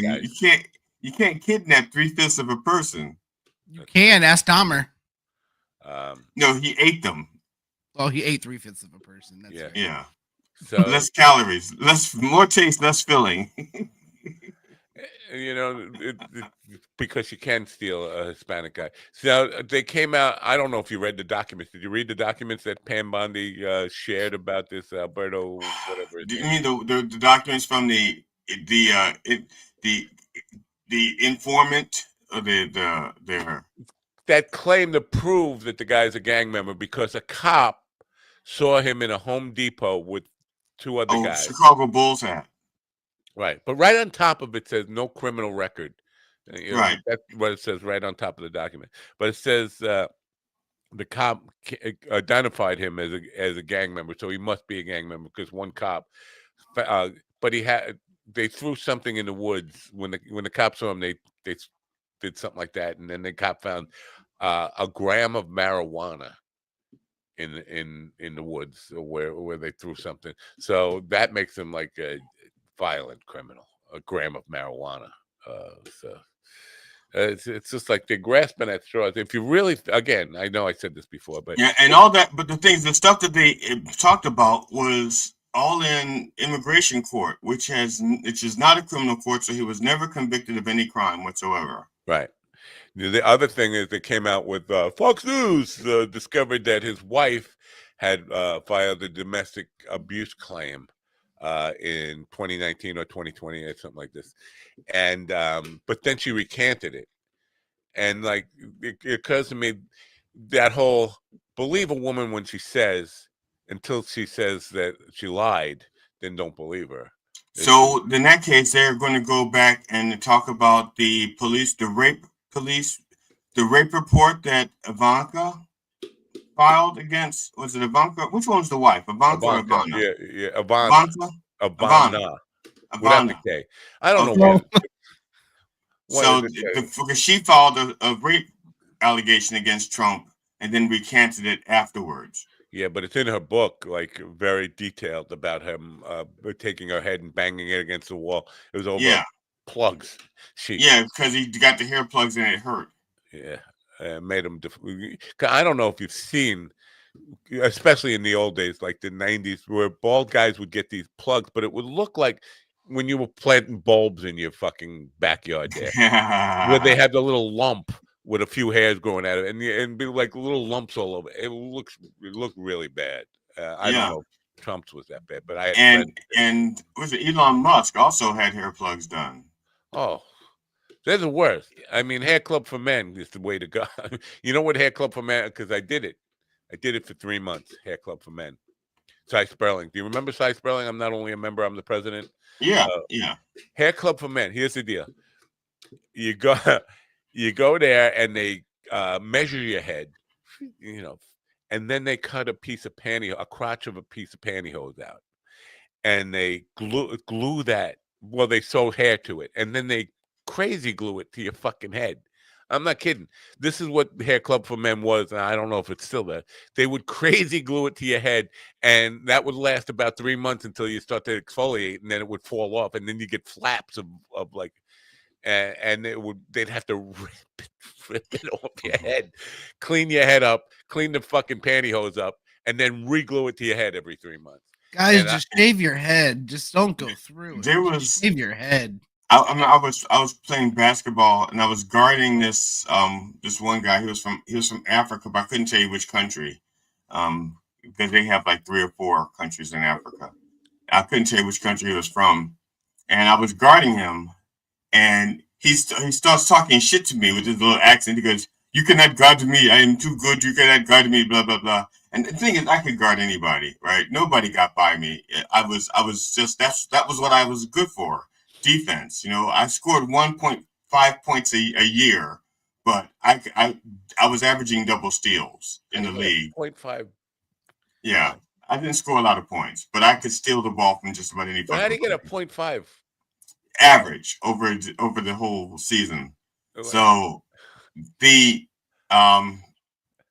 guy, he goes to juke me, and when he does his head like this, and his hairpiece flaps up like that. And falls back down. And the next day, the Talking Bible was born. And when his hair did that, I started laughing, and he dribbled right past me. and and scored a layup. And when I went back to the bench, everybody's talking to me like, was that his signature move? His hair goes like that. And I said, yeah, but I won't fall for that again. No matter how many times his hair does that, I'm not falling for it. Yeah, it's a good place to hide your weed, I guess, or whatever. But you don't have to hide your weed anymore. This is I don't know. And it woke up with boner and sweats. GD woke up with a boner and sweats. I was gonna say that's a really weird wet dream to have, GD, but I don't know. Oh boy, we're done. So coming back to the meta though, so if they lose, they have to give up Instagram and WhatsApp. Now WhatsApp, I'm not. I ain't doing that WhatsApp. WhatsApp. I'm not doing that. People want me to put WhatsApp on my phone. I'm not. I get enough fucking calls I don't want. What? And what do you? Why? Why not just call somebody? Why WhatsApp is really only necessary for international talking. Really, I mean, even that it's not. It's. I mean, and there's still better options. So it's a phone call is a better option. I talk to people internationally with the Facebook phone thing, or just a phone call. Or do you get charged long distance rates? No, I don't. No. So what? Don't say anything though, because that'll be the next thing. They'll bring those back. We haven't paid long distance phone charges for a long time. Well, Verizon offers free international calling to over 150 countries. Yeah. But it's only like for 2 minutes, and then you got to pay. There was some way to rig the whole long distance stuff. My friend Jeff knew it. Like back in the day when you actually had long distance rates, there was something you could dial and get past that and do like long distance. And he just loved doing it. He would just do it just to fuck with the phone company and just call somebody like 1,000 miles away or 3,000 miles away, and not reverse the charges, but not have to pay it something. I forget what it was though. Dementia, Matt, remembering the good old days. Was it the whistle method? What? The serial whistle method, where you could whistle into the phone booth and it would bypass it. We didn't know about some kind of pedophile NAMBLA thing you discovered. No, that was pre-hacking days when they would when they could bypass the operator and all that. Now, so have there ever been long distance charges in your lifetime? Yeah. Oh yeah. Yep. Because when internet was still dial up, if you wow. Yeah. Wow. Yeah. Dial up. I know, dude. My mom would get on the phone and I'd have to stop jerking off because the stuff would stop loading. It's the worst. I mean, play games. Are you sure your mom wasn't the phone sex lady you were calling? Well, I wasn't calling phone sex. That was weird. Oh, you were just jerking off on the phone with nobody on the other end? No, I was on the internet. To the dial tone. Oh, this is the sexiest dial tone I ever heard. No, the dial-up internet. Like you'd be on the internet, and if you're on the internet and you get a phone call, it would cut your internet off. Oh. See, Jackie's joke line came out right around the same time all these fucking phone sex numbers started showing up in the music papers and all this stuff. And 900 numbers. Yeah. See, I remember all the sex phone commercials from back in the day, because after like 11 o'clock, it was Girls Gone Wild, Jerry Springer Uncensored, and then the phone sex thing. I seem to have a foggy memory of them actually advertising that shit on television late at night. That was weird. Yeah. But I know Jackie's joke line had a lot of people were calling that expecting like a phone sex line. They thought it was Jackie's choke line. Makes you wonder how many people still came as he's telling jokes. Slow down, Jackie. You're telling the joke too fast, Jackie. Slow down. Down. Every time Jackie laughs, they're like, "Oh, yep, there it is." Yes. Yeah. Come on, Jackie. Tell the one again about the cow. There's got to be a way to track that statistic. Like 11% of callers came listening to joke line. Now, yeah, I don't know if you know this about Jackie and his Jackie the Choke Man. Jackie the Choke Man Martley. It started on his mother's answering machine. And then before you know it, he had to. It was in the attic of his mother's house. He had like 50 answering machines to deal with the whole fucking thing, which is a kind of really crazy way to run something like that. Got to give him a few stars for innovation and I don't know if it did it ever make any money. It just kind of. I don't know, because you don't get paid for that incoming calls. How the fuck did it? But it did help his career a little bit. Yeah. I should have started a song line. A song line. A poem line, yeah. Limerick line. A limerick line. The 5 sweaty haiku hotline. Haiku hotline. Yeah. All right then. Anything else we want to talk about? Because I have to go shave and go accept a offer I can't refuse. You guys do an intervention. I can't count on you guys. I'm about to go off the rails and just. Well, can you still do coffee with the dog? Of course, I could. Okay, well then I don't give a fuck what you do. You want to see me miserable, in other words. I don't want to see you miserable, but I'm back to work too. How can we tell the difference? How can we tell the difference? Yeah, like, I mean, you're going back to work. I'm going back to work. It's fine. But you want to go back to work. No, I don't. I'd much rather have just been able to do comedy and travel and just do that. But I don't even have a car, so I have to. So I'm the lazy one. Yeah. Again, the black guy's the lazy one.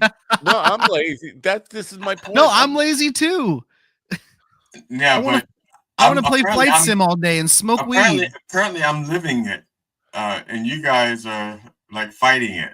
I have not accepted yet, but this is where I can't count on you guys to do an intervention and stop me from leaving. I don't know how to do an intervention. Okay, even back in the old days when I was a minister, somebody called me to commit suicide, and they called three times. They kept calling and say they were going to commit suicide. They were going to commit suicide. They were going to kill themselves.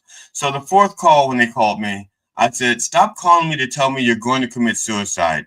Next time you call me, you will have done it." And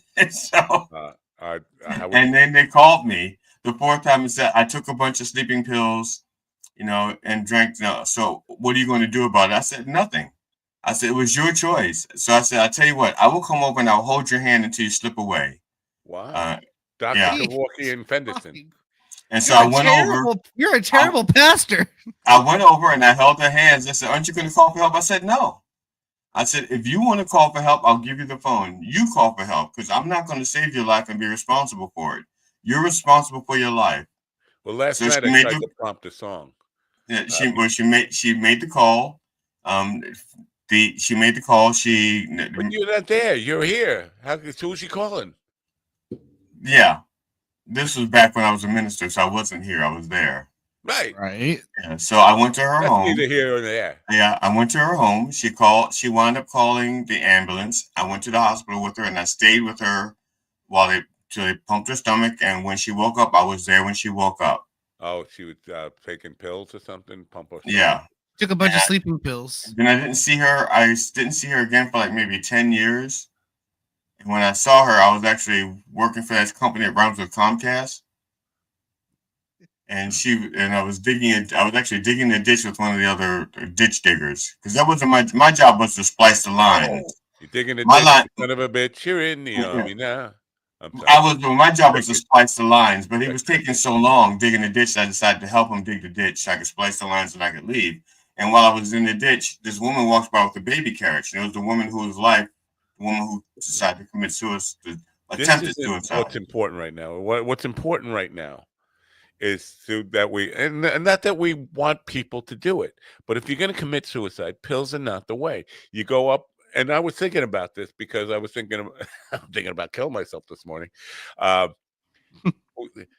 It takes a lot of guts to jump off a building. Because that final, first of all, you can't change your mind, that's for sure. And all the way down, you got fucking time to think about how much this is going to hurt when you hit that concrete.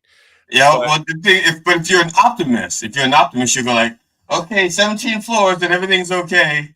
Yeah. 14 floors, everything's okay. Like 3 years ago in Brooklyn, a guy jumped off a 6-story building, and all he did was break his leg.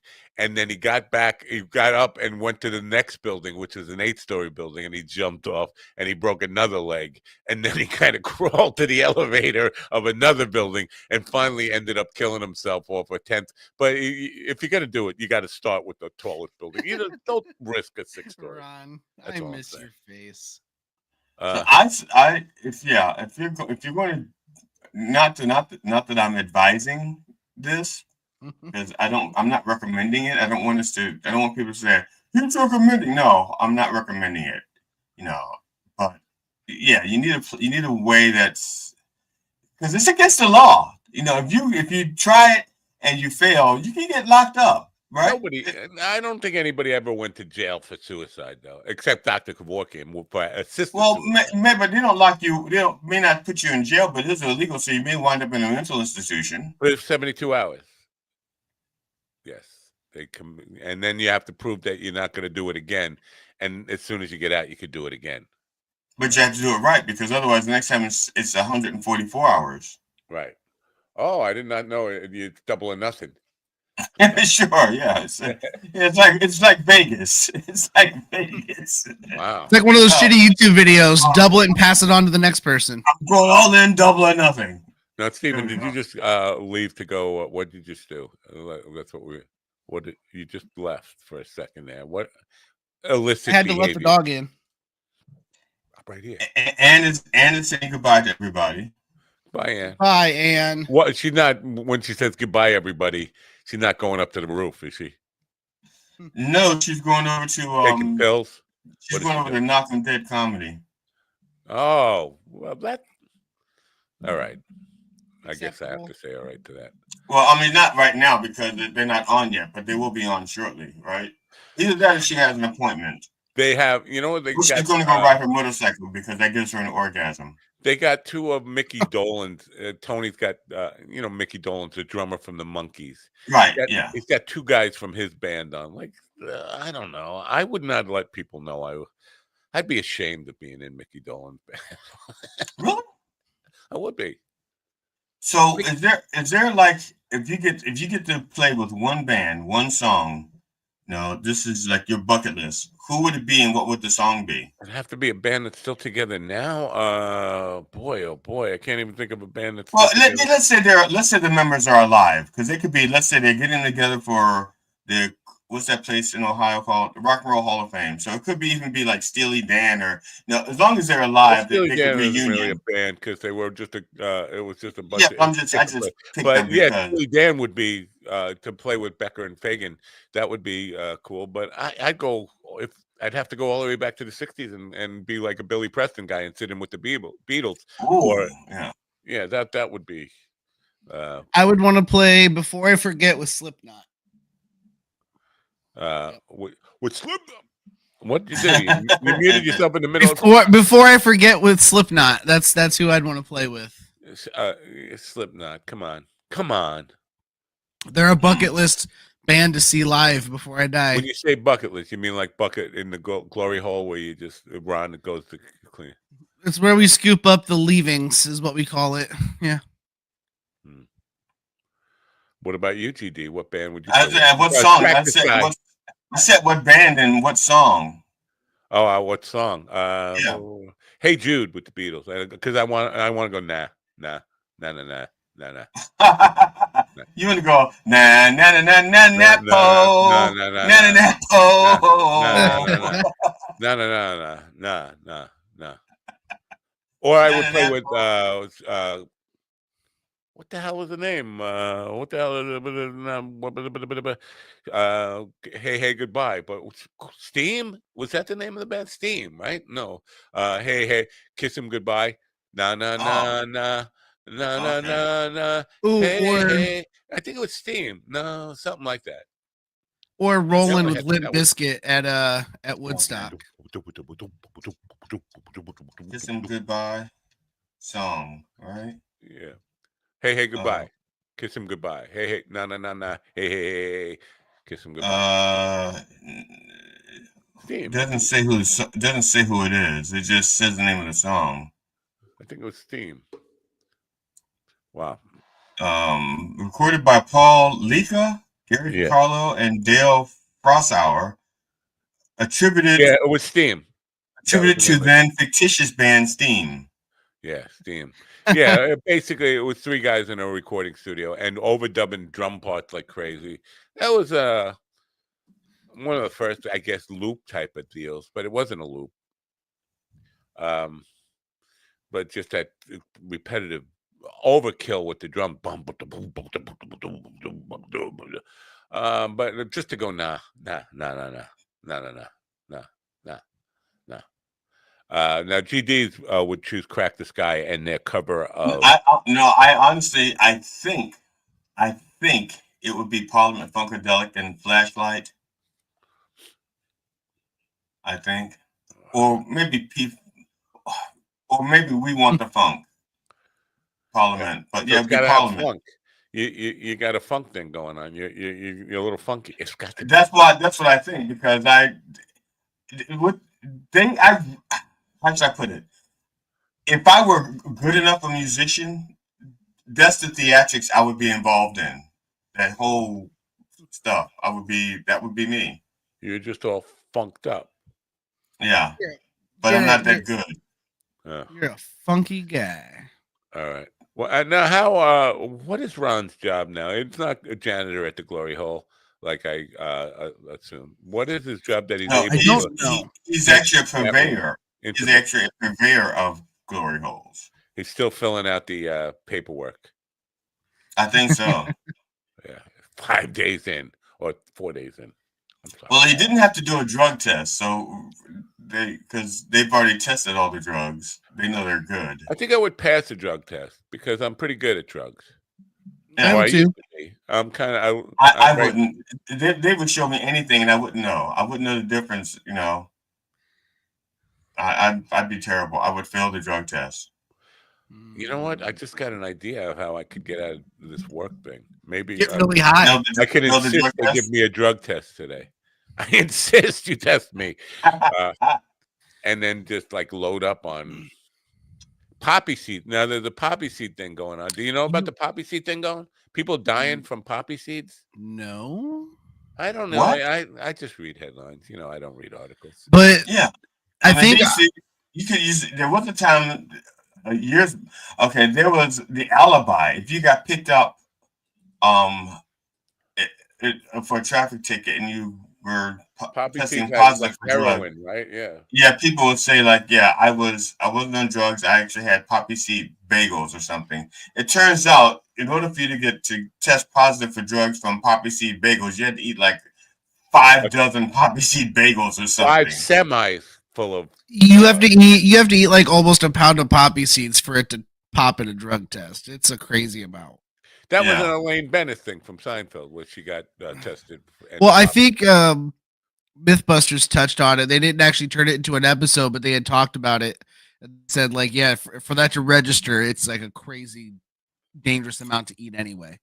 But the gum with xylitol and the gums with the alcohol sugars, they will test positive for alcohol. Because that I know, because I failed the test. At a doctor's office. Fortunately, I was at the doctor's office. And I think the older breathalyzers would still trip if you had mouthwash in your mouth. But there was a headline, one of these online things that said, "Poppy seeds are killing people." And you got to stop stuffing them up their nose. Yeah, what the fuck? Or smoking them. Yeah, you'll suffocate. If you try to smoke a seed, you're gonna die. You would think I would have been prompted to read the fucking article with the. Why would you? No. How dare you try to be informed? It wasn't about Giacomo. Giacomo Fina, Dave. Giacomo Sina. My flag boy met your flag boy. Something. I nay. Yeah, Iko, Jaco, Mako, Namumo. I definitely want to get Sapko and Giacomo on together. But I know, I think I reached out to Sapko years ago. He play bass. He play bass. Bass. He even spells it BHS. Bass. Snapping the bass. So good though. He's such a fucking good player.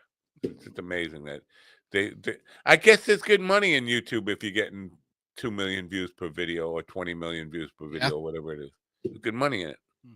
Better than being a rock star, and you get to stay home and just play bass.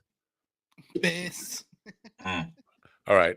I'm gonna get out early. I don't know if you guys want to keep rolling this fucking nonsense or not, but I gotta go. Well, if you gotta go, we gotta go. I was gonna wait until the hour, so it's 10:49 now. Yeah, because we do advertise 9 to 11, even though we run to 11:30 almost every day. I know. But the show is advertised 9 to 11. By the time I end up playing that dopey song that people hang on, I'm seeing viewers still adding on while the song is playing. Yeah, I'm like, why? You know, that's why. Don't they? Maybe they check to see if it's going to end this. They're like, this song sucks. You're going to end it the same way each time. No. Fuck you, Stream Boo.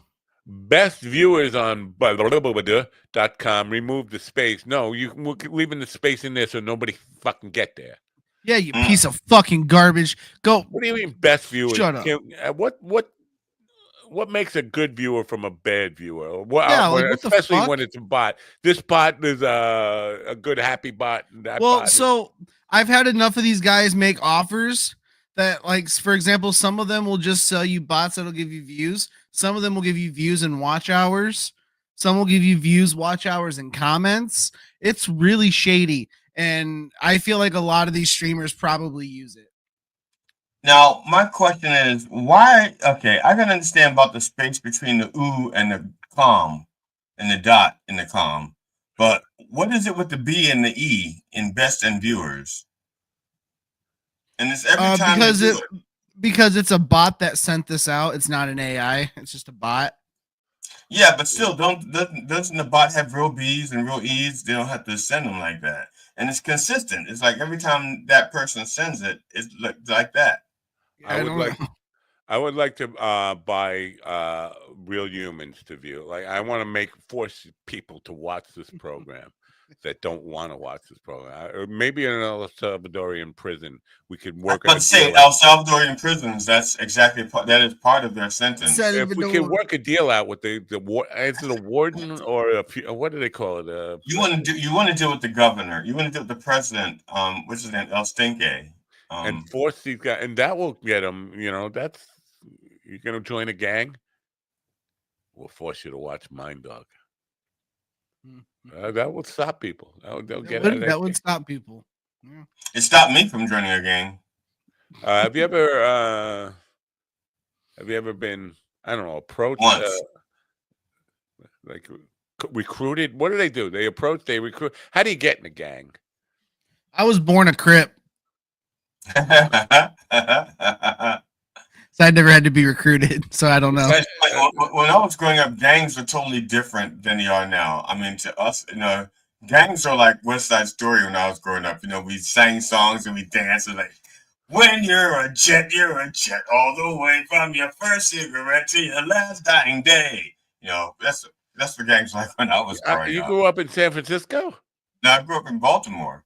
Huh. I don't know. It just sounded very gay to me. We had a gang. It was called the Nuts, and all of our names were like. There's Peanut was the leader. There was Peanut, Coconut, Squirrel Nut. I was Walnut. Cola Nut. He was extremely dark skinned. That's why they called him Cola Nut. He was about that color of a cola. Now, Steven, do you get the reference there? You don't get. Not at all. These are cola nuts. Try it. This is a cola nut. These are uncola nuts. These are and there was a lemon and a lime. Yeah. I have no idea what the fuck that means. Try making that out of a cola nut. 7-Up commercials from the 1970s. Yeah. Of course, you wouldn't get that. You were not alive in the 1970s. I was not alive then. You weren't even a fully formed sperm yet. But they had. I wasn't even a drip down my daddy's leg then, man. I'll tell you what. They had 7-Ups. They had 7-Ups. Also, your daddy probably. That's the movie, but that minute that commercial came on in Alabama, your daddy probably shot the television. Well, to be But you fair, couldn't hang a television. my mom and dad are both from Indiana and Michigan. What the fuck were they doing in Alabama? My grandmother's from Alabama. Oh, so wait, they dropped you. They said, "Fuck this. We got a broken kid. Drop him off at grandma." No, I was in the hospital for 4 years, so they got to do whatever while my grandma sat with me at the hospital. Wow. Northern bred, southern raised. Anybody got a violin I could borrow? You don't know. I didn't know this about me, but I knew that about you. I'm full of a bunch of sad stories. I don't like to tell them because it's just it is what it is. No. You do like to tell them. That's all we know about them. We just don't remember. Because you guys ask is different. We ignore. We ask you and we hear it and we ignore it. It's like okay, yeah. Well, there's that too. So we know how your back got broke, but what's the deal with your face? Got this from my daddy. Oh, really? Do you look like your father? Oh yeah, a little bit. I have my mom's nose, but I look like my dad in the face. Smell awful. No. I have your mom's vagina. Good for you. You know what? Even I knew to avoid that. I was a C-section, so that's all on you, buddy. Yeah, right. No, it's been passed around from to. I'm sure it has. Doorknob. Everybody took a turn. I'm sorry. Sure. That's rude. I shouldn't say bad things about anybody's mother, except my own. I apologize for that. Is it your favorite catchphrase? Your mother's a skank whore. Not your mother, but like you would say your mother. I have said that. Roll the tapes. It's almost like he's trying to remember. Yeah, I have said that once or twice. If any of our viewers could go through and just make a super reel of every time he said it, it would be 2 shows unto itself. Like 4 hours of it. I'm not sure it was me. Maybe that was me. I don't know. Roll the tapes. We don't have any tape. The tape has been confiscated by the DOJ. Are you still, Matt? Are you still using Opus Clip to make the clips, or are you using something else to make the clips? Because I'm just wondering what they're going to do about today's show. Because you're talking about the possibility of cutting it up into 2 1-hour episodes, so that you would that other thing would do it, because it doesn't do it if it's over an hour or some shit. I can't remember. I still use Opus Clips, but I definitely want to get off of there. It's a extra bill I don't need. I don't need that fucking bill. I got lots of bills that I don't need. People just or you just Dropbox. You know what? You cut the Opus bill. Dropbox. Why am I getting an invoice from Dropbox? I'm sorry, Stephen. I stepped on your face while you were. If you know what, if you cancel the Opus Clip subscription, you don't need the job. You'll save money. Yeah, that's about Opus Clips and the job. They're about the same. $19 a month for 80 hours a week. Yeah, that's what I get. It's like, 3 cents an hour is what I'm working for. A little below minimum wage, but that's fine. Not if you're a small Asian child. Do I look like a small Asian child to you? I can't tell if you're an old New York Jew or an old New York Italian. How am I supposed to know? Whoa. The thing is, you both you said old and old, so that wouldn't be a child unless they had that disease where they prematurely age. Button. He's actually 7.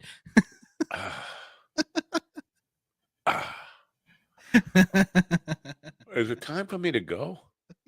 I think so. I know. Now, if we leave early, you want to play the music, and if you start the music now, you're going to stick around to the end. So you'd be leaving. I don't know. Do you guys? If you guys want to continue on without me, well, I'll just have to end the Instagram, because I know you won't, and then it'll be like fucking going for days until. But Instagram cuts off itself after an hour, I thought.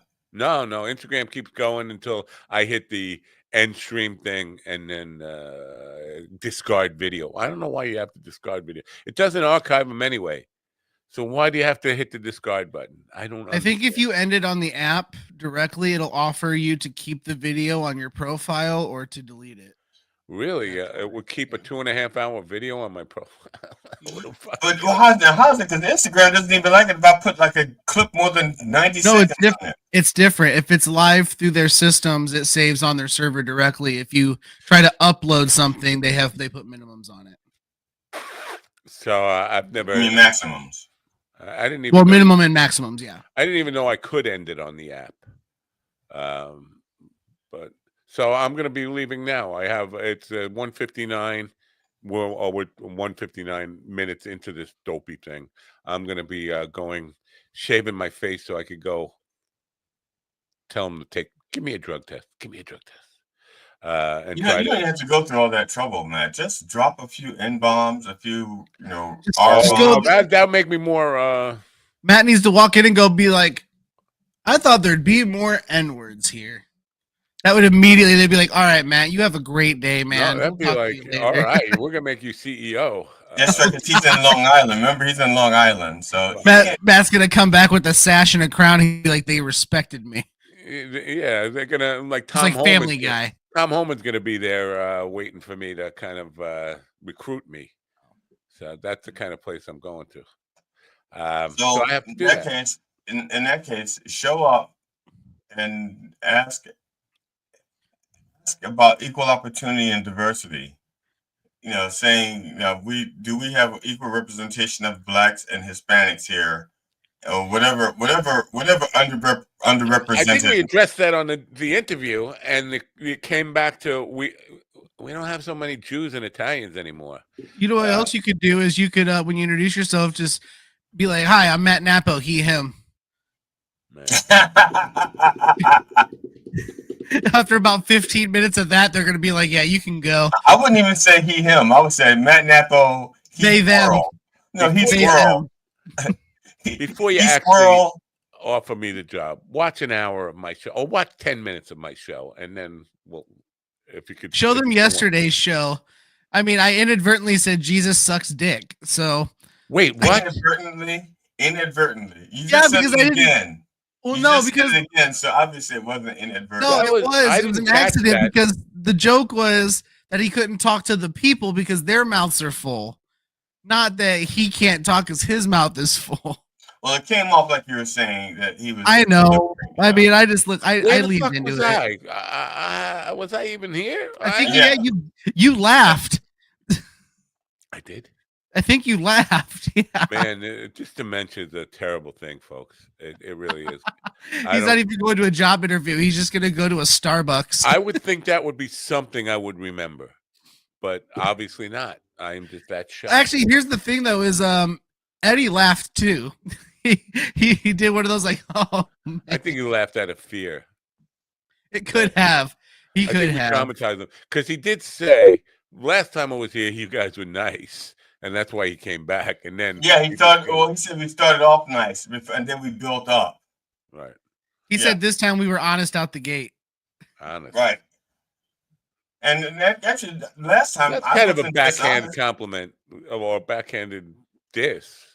Like we know you were lying motherfuckers the first time. I don't know. I've always said I'd rather be hated for being real than loved for not being real. So I mean, what are you fucking Van Zandt?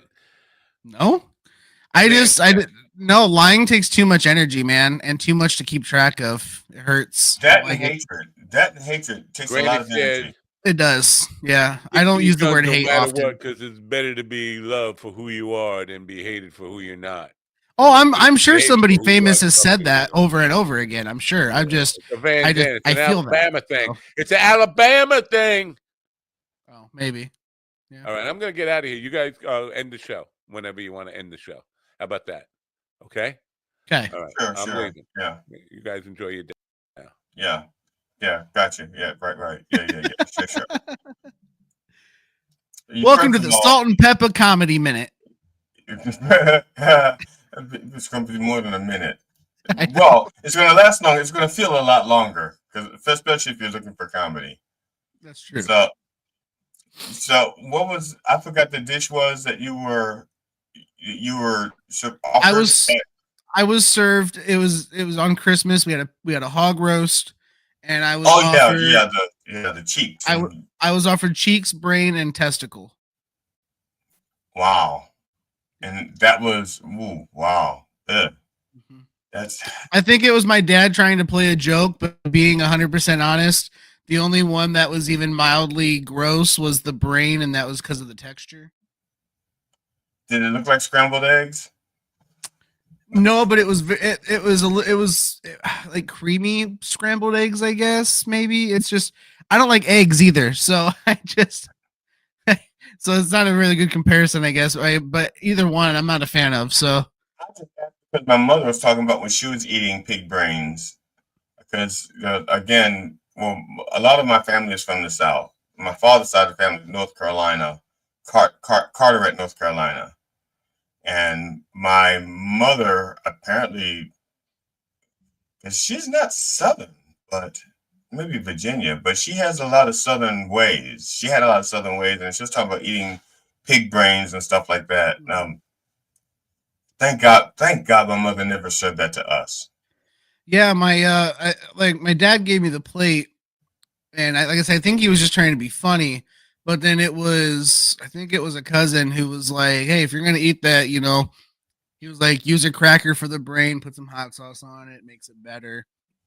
He was like, for the testicles, he was like, drown it in something.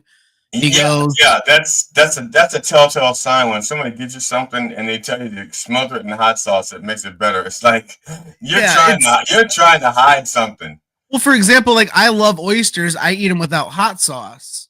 But anytime anybody wants one but doesn't want to experience what oysters is truly like, I'm like, drown it in hot sauce, put it on a cracker.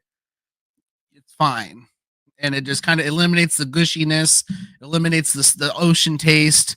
It's just like a spicy, crunchy booger then, I guess. But I love oysters. I love spicy, crunchy boogers. Dude, I love oysters, man. I can eat oysters all day. That's the only way to have boogers. You look, boogers spicy and crunchy. Dude, look, in Alabama, okay, in high school, when you go to a party, right, there's a bonfire, right? There's always somebody with a fucking cross burning. No, this isn't Indiana. This is Alabama. And we had, there was always somebody with a fucking guitar, and then there was always a table set up with like there's moonshine, beer, and then there was always like oysters. So I would always just set up shop next to the oysters because I could shuck them real quick, and I would help people shuck them, and that was just what I did at parties, and I fucking loved it, dude. Because I would just sit there and just munch on oysters and get drunk. So you can make moonshine. You can make moonshine out of almost anything. So what was your favorite moonshine? I'm pretty sure everything we had was like was just like regular corn mash. Okay, because I think you could do potatoes. You could do dandelions. You can do. Yeah, well, I was never a fan of the shine though. The only time I ever had it was on. I've had it twice, but the one time I had the real, one of the two times I had the real stuff was the first time I thought it was stuff, you're talking like 180 proof. Yeah, like the shit that they make they make they make it in the woods. It's in a milk jug. I thought it was a jug of water, and I had just eaten some hot sauce with I think some okra, yeah, whatever. But I just ate some spicy shit, and I'm like, oh my god, my mouth's on fire. Thought it was a jug of water, picked it up, took a big drink, spit it out, it hit the fire, like my face was like all red. It was like my throat swelled up. It was horrible. Worst thing I've ever had. And then like 2 weeks later, I tried a shot of it. Still the worst thing I ever had. Hated it. Never had it again. The first time I had moonshine, I was in high school, and it was myself,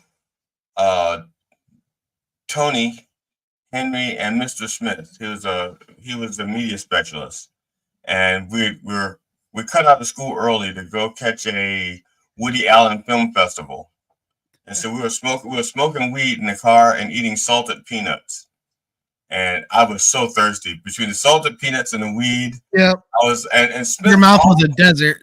Yeah, and Smith always kept a gallon jug of water, on the floor of the car, and I did not. So I just grabbed the jug and I opened it and I just started, just swigging. I'm just chugging. And the thing is, when you're really thirsty, you start swallowing hard first.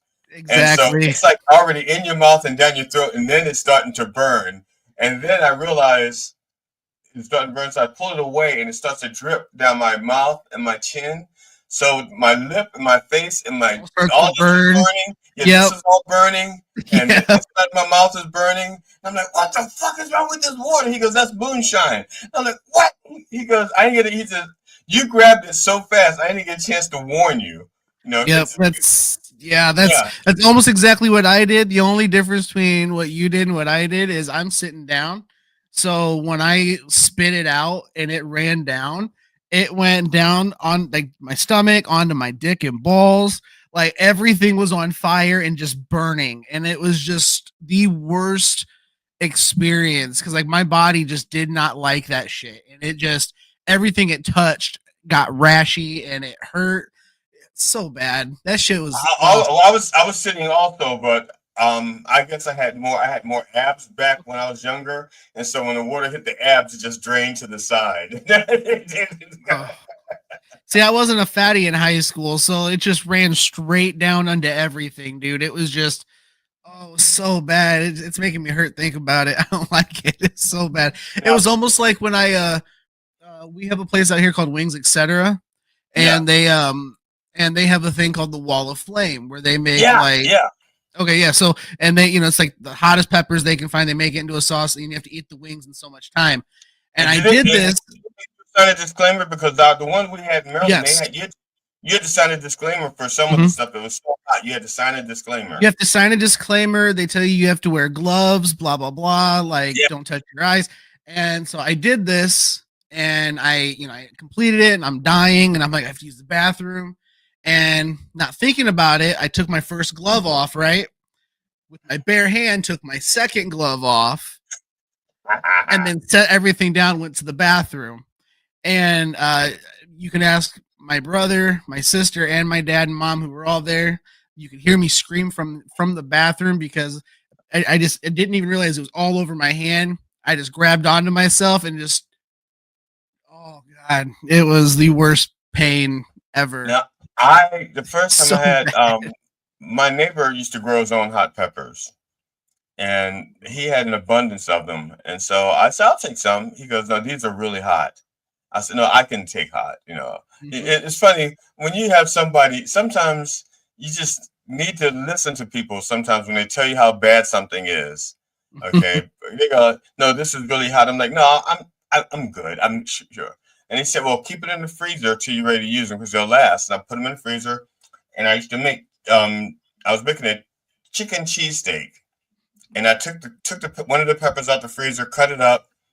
And because it was frozen, you didn't smell it or couldn't feel it, right? So I'm cutting it with my hand, without the gloves. I'm cutting it, and I throw it in the pan, and then it starts to heat. Yeah. And it starts to get to my eyes. I'm like, oh, shit. It's like pepper spray. Right. But it's on my hands. I'm like, oh shit, this is bad. Okay.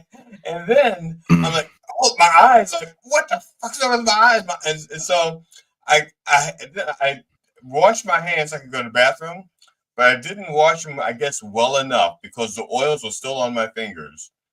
And when I went to go to the bathroom, I got the same burning sensation you're talking about. Yeah. I was like, oh my God. And I called my neighbor after it was all over. He was, look, I tried to warn you. He goes, I tried to warn you. He says, I said, you have to be a little bit more forceful when you warn people. Saying it's kind of hot, that's that's rough, man. I on my TikTok at the sitcom, there is or something. No, but there's a no, but there's a video of me on there eating a Carolina Reaper. It's 2 videos. And you can just watch me die. It's pretty great. You can watch my head go from this color to almost GD's color, and then to some sort of auburn red color. It was pretty great. So I was a friend of mine had sent me a text. There's a documentary I started watching last night. It's called The Dark Money Game. And it's basically about dark money in politics. I started watching it last night. It's on HBO, and it's also streaming on Max. And one of the people I used to work with at Politipod, as a matter of fact, I've been trying to get him on the show to promote Politipod. Right now he's texting me, and he could be on the air. He could be a guest on the air, promoting Politipod, talking about what it does and stuff like that. Tell him to come on tomorrow. We need somebody, don't we? I thought y'all had Ron, y'all. Because I don't have Ron. He's dead to me. I I did the obituary on the Reverend did the obituary on Sunday. I said my goodbyes. And Even if Ron's here, I mean, we can still have a guest. So I'll reach out to him, see if he wants to. I'll reach out, see if he wants to talk about PolitiPod. You know what? You said I was dead to you too, but I'm still here. Yeah, and I'm not saying I'm loving it. I'm just saying you're dead. Wow, disrespectful. It's not disrespectful. Look, when people leave, I move on. I don't look. I thought that I was going to be. I thought. Look, in previous experience, my previous cell phone job. I'd be taller. And I thought I'd be taller. Okay. Previous cell phone jobs, my schedule would vary. Some days I'd open, some days I'd close, some days I'm in at 9, some days I'm in at noon. I'm going to be strictly closing. So worst case scenario, I have a hard out at 11:30. That's it. Like, so I'm here still. You know what? Disrespectful, hurtful. Ow. Basically. So the dark money game. That's the politics. It's really nasty. There's I'll have to watch it. One of the FBI tapes. I'm sorry. The Speaker of the House of the Ohio Senate, a guy named Householder. He was threatening another. Well, he was pulling power plays along the way, and he was like doing his little kingpin thing. It's kind of like a real life kingpin, except for I don't think he actually killed anybody, allegedly. But one of the other state senators didn't want to go along with the bill that he was talking about, and there's an FBI tape of him saying, "Look, he's fucking with us. So should we fuck with his kids?" It's like damn. And so I'm watching that. I'll have to check it out. I have Max. I've been watching. I just watched the Dark Side of Power Rangers the other day, which was interesting as shit. Because like I've heard a lot of the stories, but like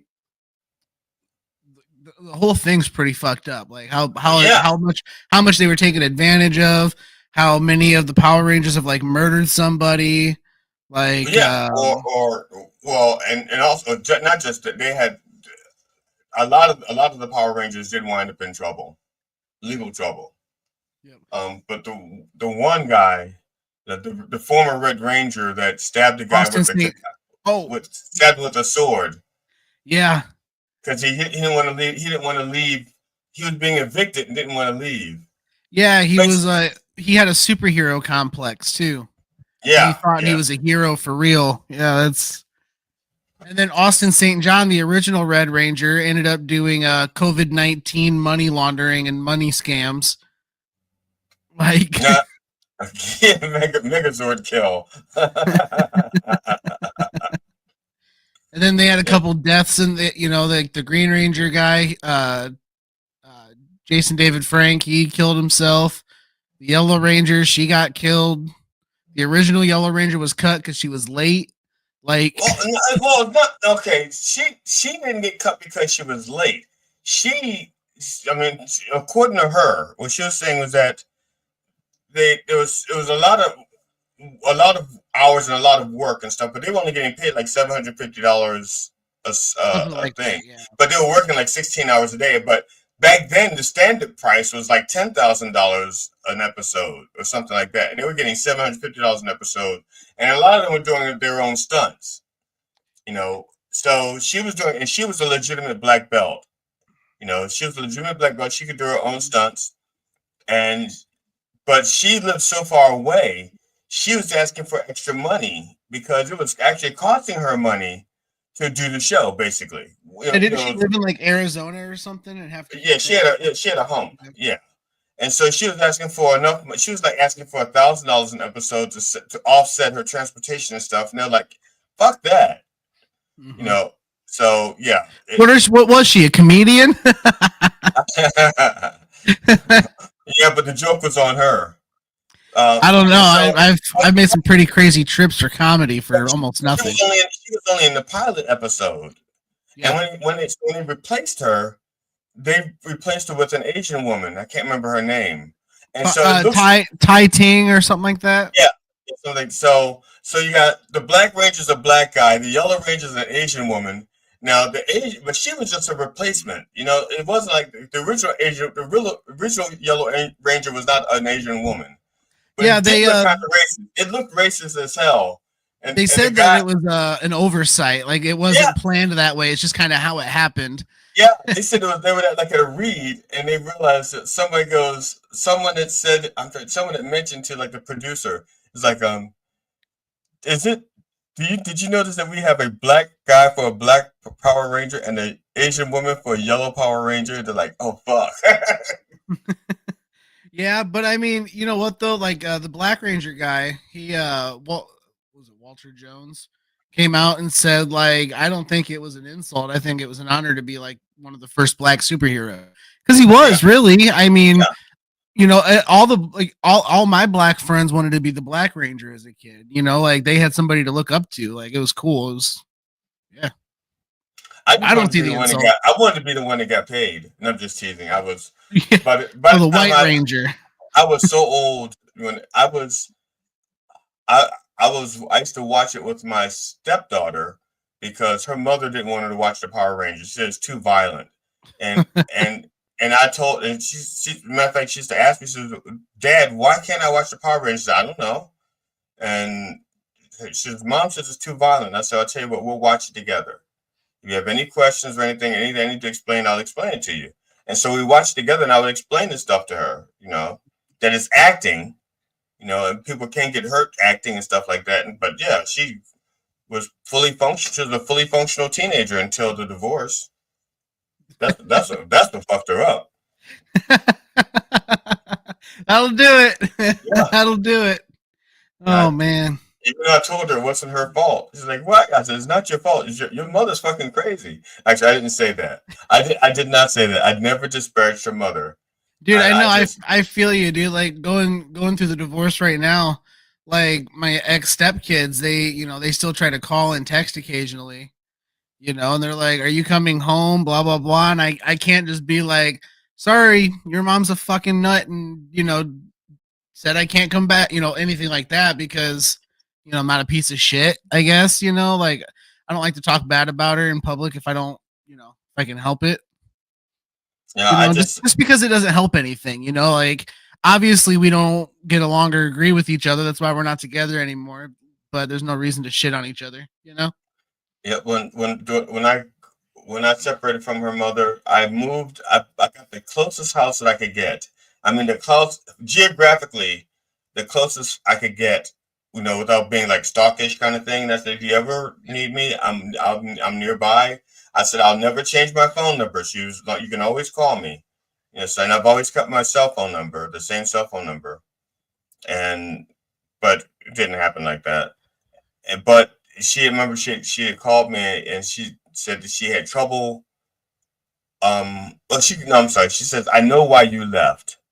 First of all, I didn't leave. Her mother, you know, it was one of those things where her mother just said something like, she just said I was an awful person. And she just said all these things that just weren't true. And I said, I was in the same boat. Yeah. And so I said, if I'm so bad, why do you still have me around your daughter?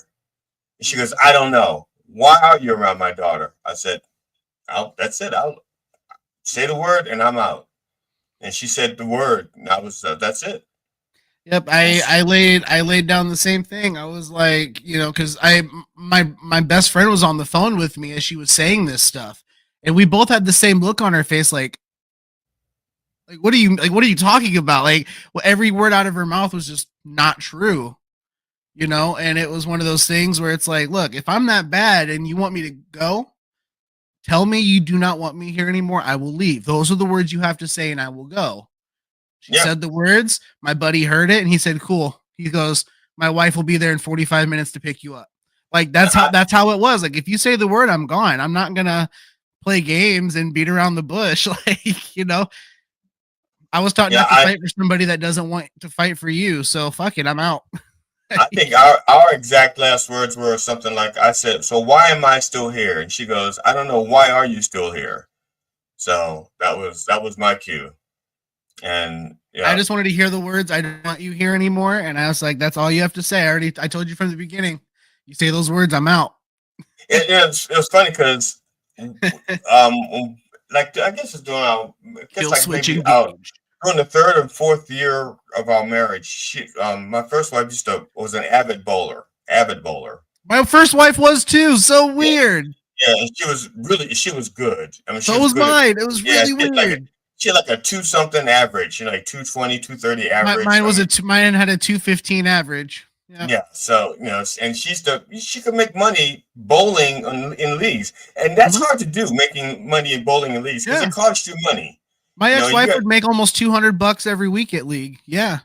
Yeah. So, and I would be supportive because I wasn't much of a bowler, but I bought bowling balls. I bought bowling shoes so I could hang out with my, because my stepdaughter was also a very good bowler. And I'd we'd go family bowling. I'd dress up. I play dress up like I could bowl, and I'd go bowling with him. And there was this one guy who really had a crush on my first wife. He really liked her, and so one time for some reason we were having a few beers. I didn't know how he felt about her. We were having a few beers, and during the alcohol thing, he says something to me like, Marcia said that if it weren't for you, she and I could be together. Oh, fuck. Yeah. and the thing is, I would have been like, oh, really? Bam.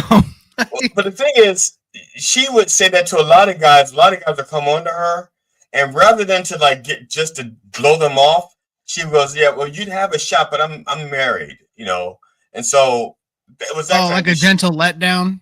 No, she was a tease. She wanted them to keep pursuing, so she would give them hope, but at the same time, not enough to, yeah. So, but this guy was persistent, and so he said something like, you're the only thing in the way of of my happiness. And I looked at him and said, I said, you obviously don't know me very well. I said, if Marcia wants to be with you, all she's got to do is say the word, and I'll step back.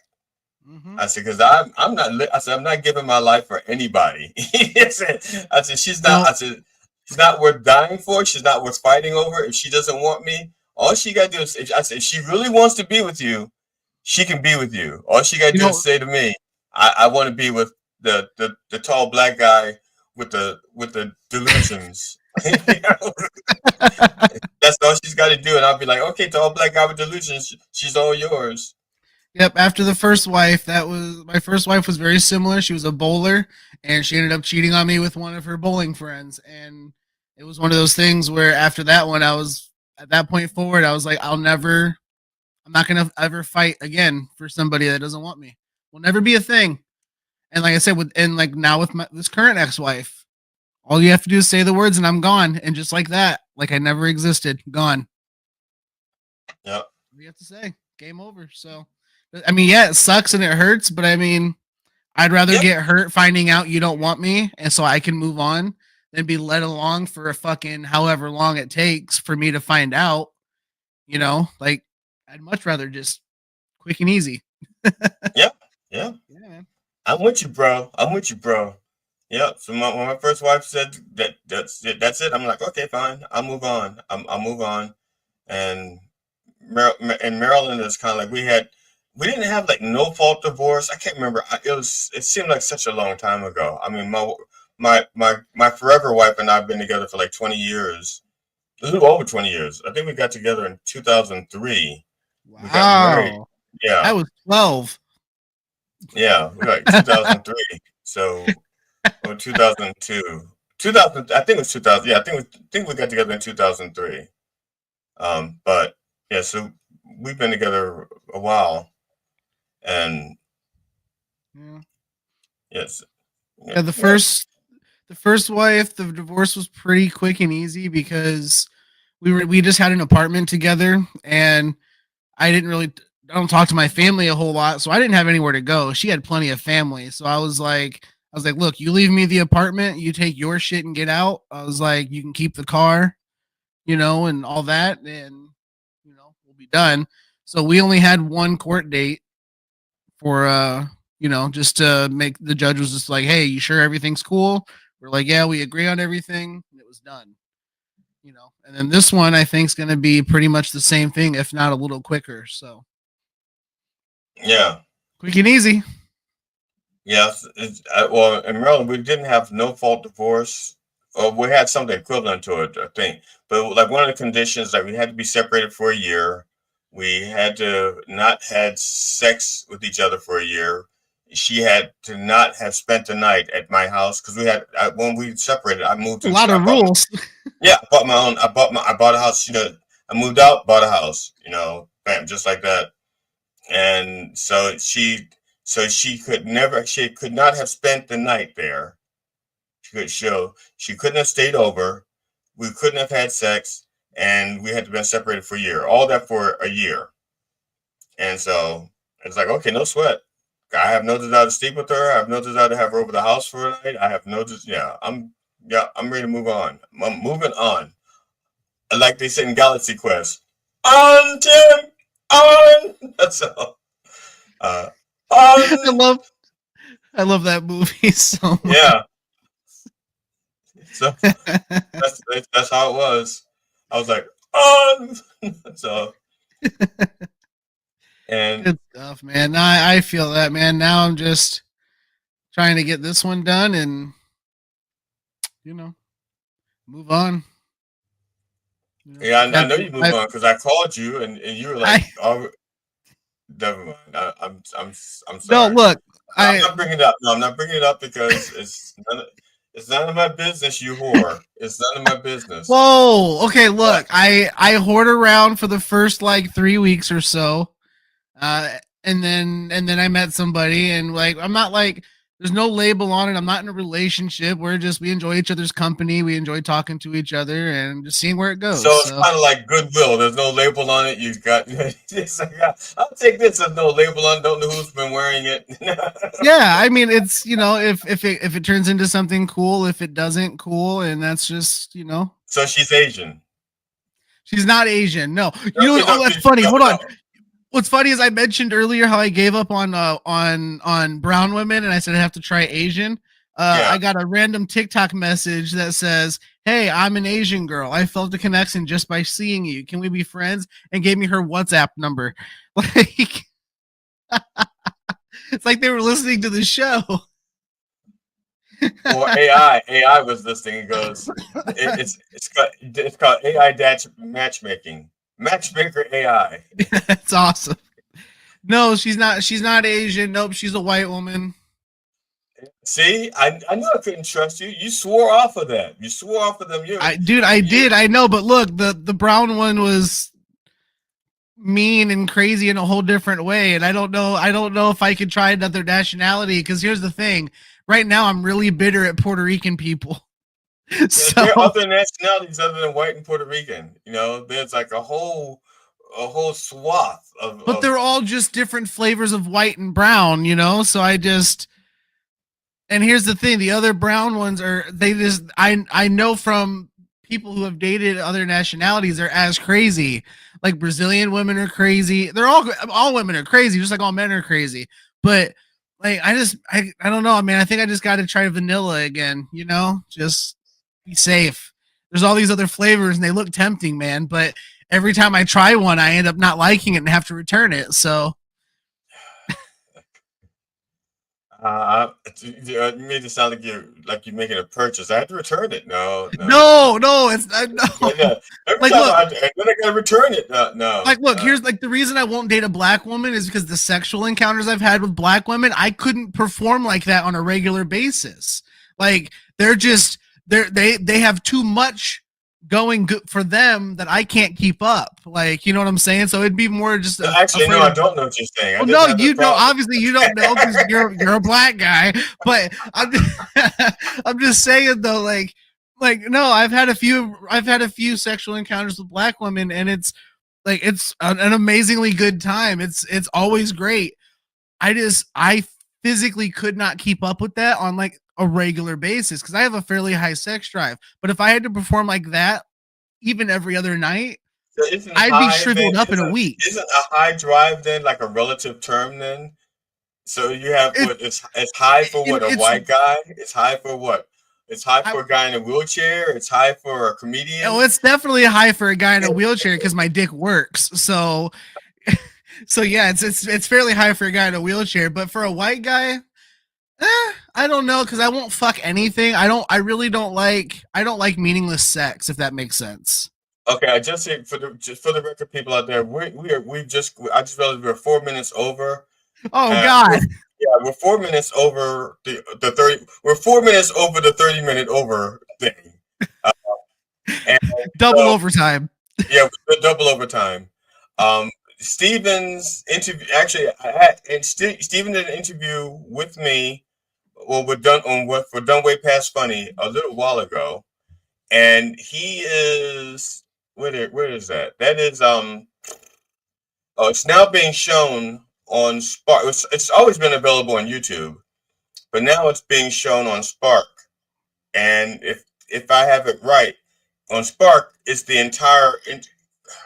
Yeah, on YouTube, it's in parts, like 3 or 4 parts, half-an-hour sections. But on Spark, you can watch the whole thing uninterrupted. And so go to spark.tv, and you can see that there. If you want to see Stephen bash more races and talk about, oh my God, I'm not a racism. I didn't say you were racist. I said you were bash races. Just because I look like I know how to set up a burning cross. I know I look like the kind of guy that would have a Trump flag on the back of his truck. I assure you that is not I. Okay? Because if you were to look at like my jeans and shoes I'm wearing, I look like I shopped in the Bronx. So, I mean, I'm a mutt. Fuck you. Okay. Well, assholes. Yes. So I guess it's time for us to leave. And so Stephen, say the phrase that pays. Oh, just so you know, guys, I'm not playing when I say goodbye. I'm not playing Matt's music. I'm playing mine. Okay. So this is one of mine. Now, fuck Matt. If he wanted to play his music, he'd have stuck around. If it was that important to him. Okay, don't forget to turn on your radio.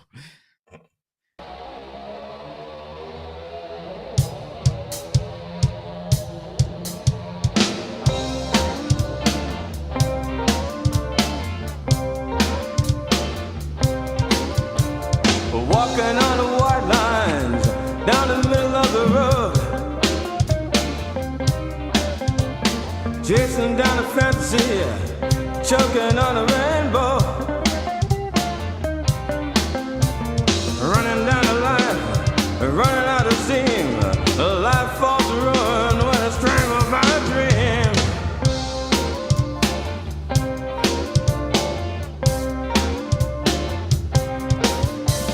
Dreams in a pillbox and motives in a pipe.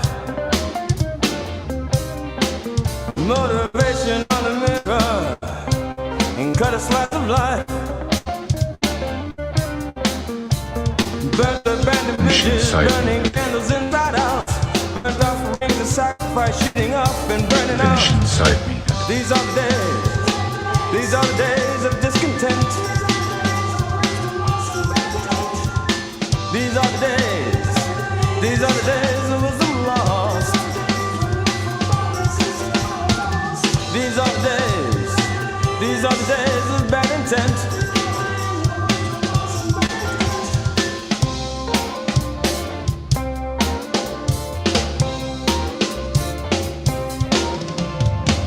Mindless video images glamorize, proselytize a desolate way of life. Dead-end pushes, they terrorize us. In fact, they're killing us in broad daylight.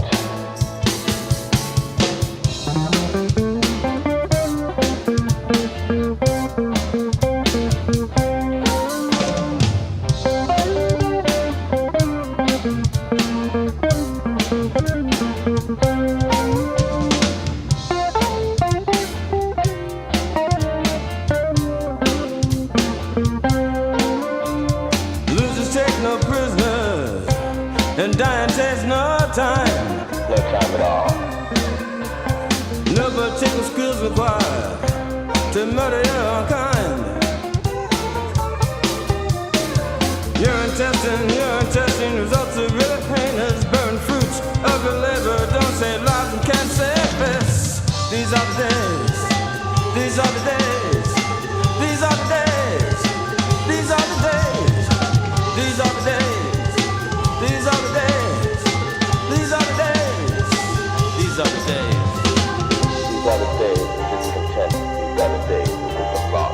by the day.